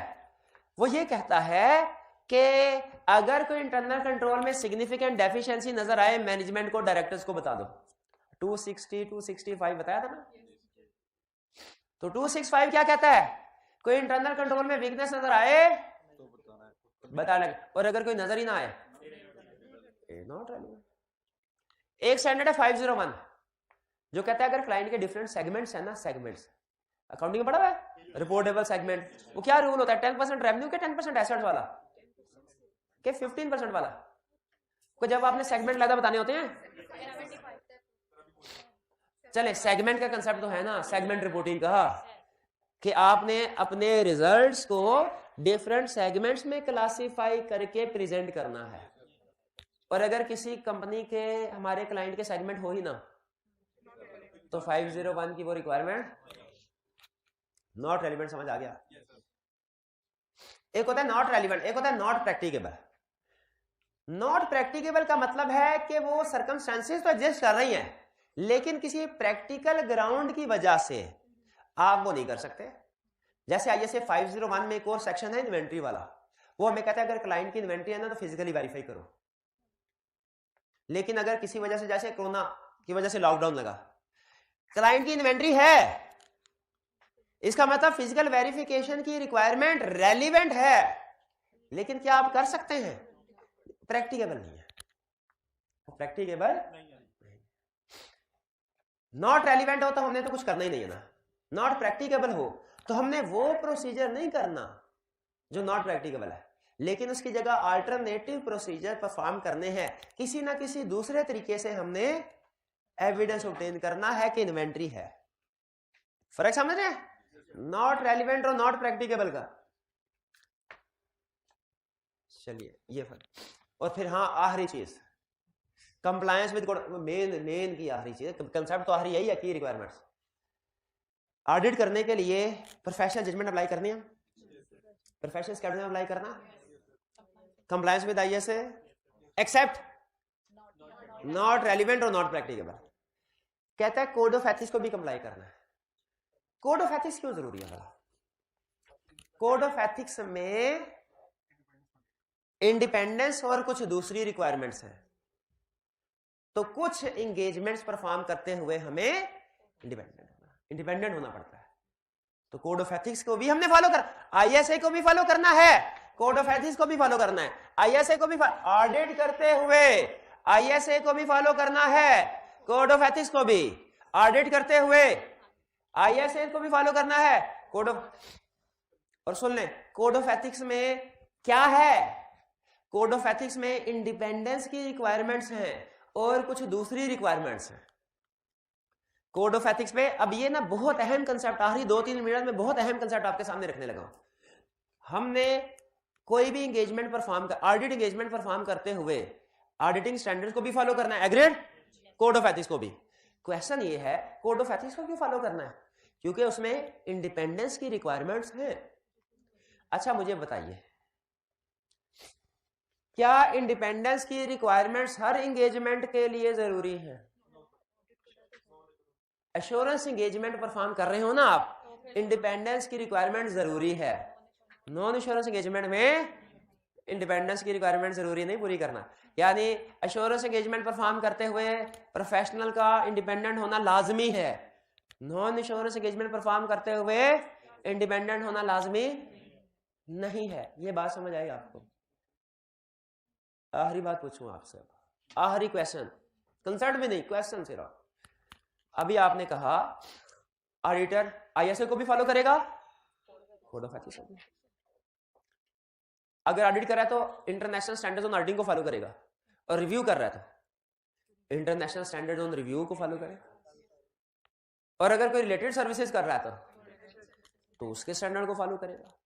ठीक है, कोड ऑफ एथिक्स, इंडिपेंडेंस की रिक्वायरमेंट्स किसके ऊपर अप्लाई होती है? Assurance engagement, non assurance engagement में नहीं। आखिरी क्वेश्चन मेरा, क्या कोड ऑफ एथिक्स सिर्फ एश्योरेंस एंगेजमेंट पे अप्लाई होगा कि हर एंगेजमेंट पे अप्लाई होगा?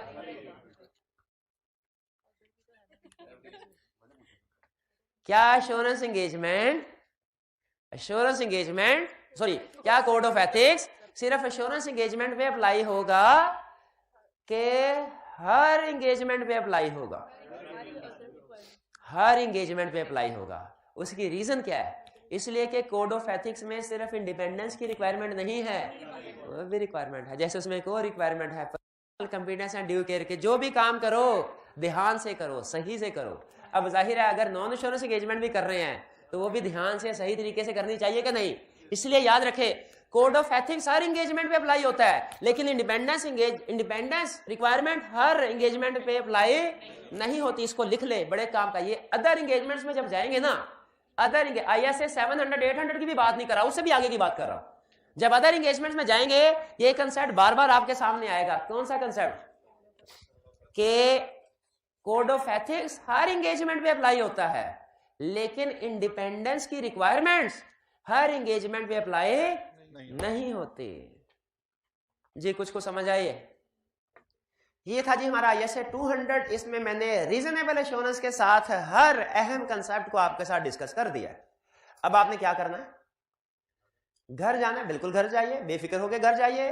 आपने आईएसए को रीड करना है नोट्स से, नोट्स को रीड करना है, और रात को नोट्स को रीड करे, बस सो जाए, फिर उसके बाद एक दफा रीड करके सो जाए। सुबह उठ के आपने माइंड मैप को एक नजर मारनी है। 5-6 मिनट से ज्यादा टाइम, ज्यादा से ज्यादा 10 मिनट लेगा, और ये रीड करेंगे तो आधा घंटा लेगा, आधे घंटे में नोट्स खत्म हो जाएंगे इंशाल्लाह। और सुबह 10 मिनट में आपने माइंड मैप को एक नजर जरूर देखना है, बोथ साइड, पेज 1 भी पेज 2 भी। क्लियर? और अगर टाइम मिले तो कोई क्वेश्चन, वरना क्वेश्चन ना कीजिएगा। आपको एप्लीकेशन गाइड दिए ना, यानी एक तरह से वॉल्यूम 2 समझ लें, तो आपने एप्लीकेशन गाइड के क्वेश्चंस को अटेम्प्ट करना, टाइम मिले नहीं तो फिर मंडे को चेक करवा दीजिएगा, क्योंकि आज शायद आपको टाइम ना मिले। कल हमारी क्लास है, क्लियर है ना? क्लास से पहले आपने इसको पढ़ के लाजमी आना है। क्वेश्चन चाहे अभी ना करें, वो 2-3 दिन बाद कर लीजिएगा जब टाइम मिले, 2-3 दिन में, लेकिन रीडिंग और माइंड मैप को लाजमी देख के आना है। क्लियर जी? कोई क्वेश्चन हो तो पूछ ले। हाँ, दिसंबर 23 की बिल्कुल, उसकी जो प्रैक्टिस करवाएंगे वो हम आपको, जो ICAP का वो कंप्यूटर बेस्ड एग्जामिनेशन सिस्टम होगा उसके मुताबिक इंशाल्लाह करवाएंगे। मैं उसके ऊपर काम शुरू करती हूँ, आप बेफिक्र है, बेफिक्र है। पहले हमारा इनिशियली ये था असेसमेंट कि हमारे ज्यादातर स्टूडेंट्स ने शायद ये जून में अटेम्प्ट देनी है, लेकिन फिर कल जब वोटिंग करवाई उसके बाद पता चला दिसंबर में अटेम्प्ट देनी है। तो हम मैनुअल टेस्टिंग का तरीका भी रखेंगे और उसके साथ साथ कंप्यूटर में। तो टाइपिंग आती है आपको? कितने स्टूडेंट्स को टाइपिंग आती है? ऑनलाइन जाके ना टाइपिंग सीखना शुरू कर दें, काम अच्छी बात है, वैसे भी अच्छी बात है। ये टाइपिंग स्पीड होना एक अच्छी स्किल है, तो हल्की आंच में जरा टाइपिंग स्पीड जो है ना वो अपनी प्रैक्टिस शुरू कर दें। ठीक है? ये 2-3 सॉफ्टवेयर मिलते हैं, मेरा हाल बिल्कुल 4-4.5 हज़ार का था, मैंने बाई किया था कुछ अर्सा पहले, वो 3 लाइसेंस देता है। ठीक है? वो क्या था? Typing master. टाइपिंग मास्टर ये वो सॉफ्टवेयर है, जब मैंने सीखी था 15 साल पहले, उस वक्त टाइपिंग मास्टर पे सीखी थी टाइपिंग। अच्छा बारह या कोई भी सॉफ्टवेयर आप उसको उसके ऊपर अपनी प्रैक्टिस स्टार्ट कर दीजिए, एहतियातन, ठीक है। चलिए आज का लेक्चर यहाँ पे खत्म करते हैं। अल्लाह हाफिज।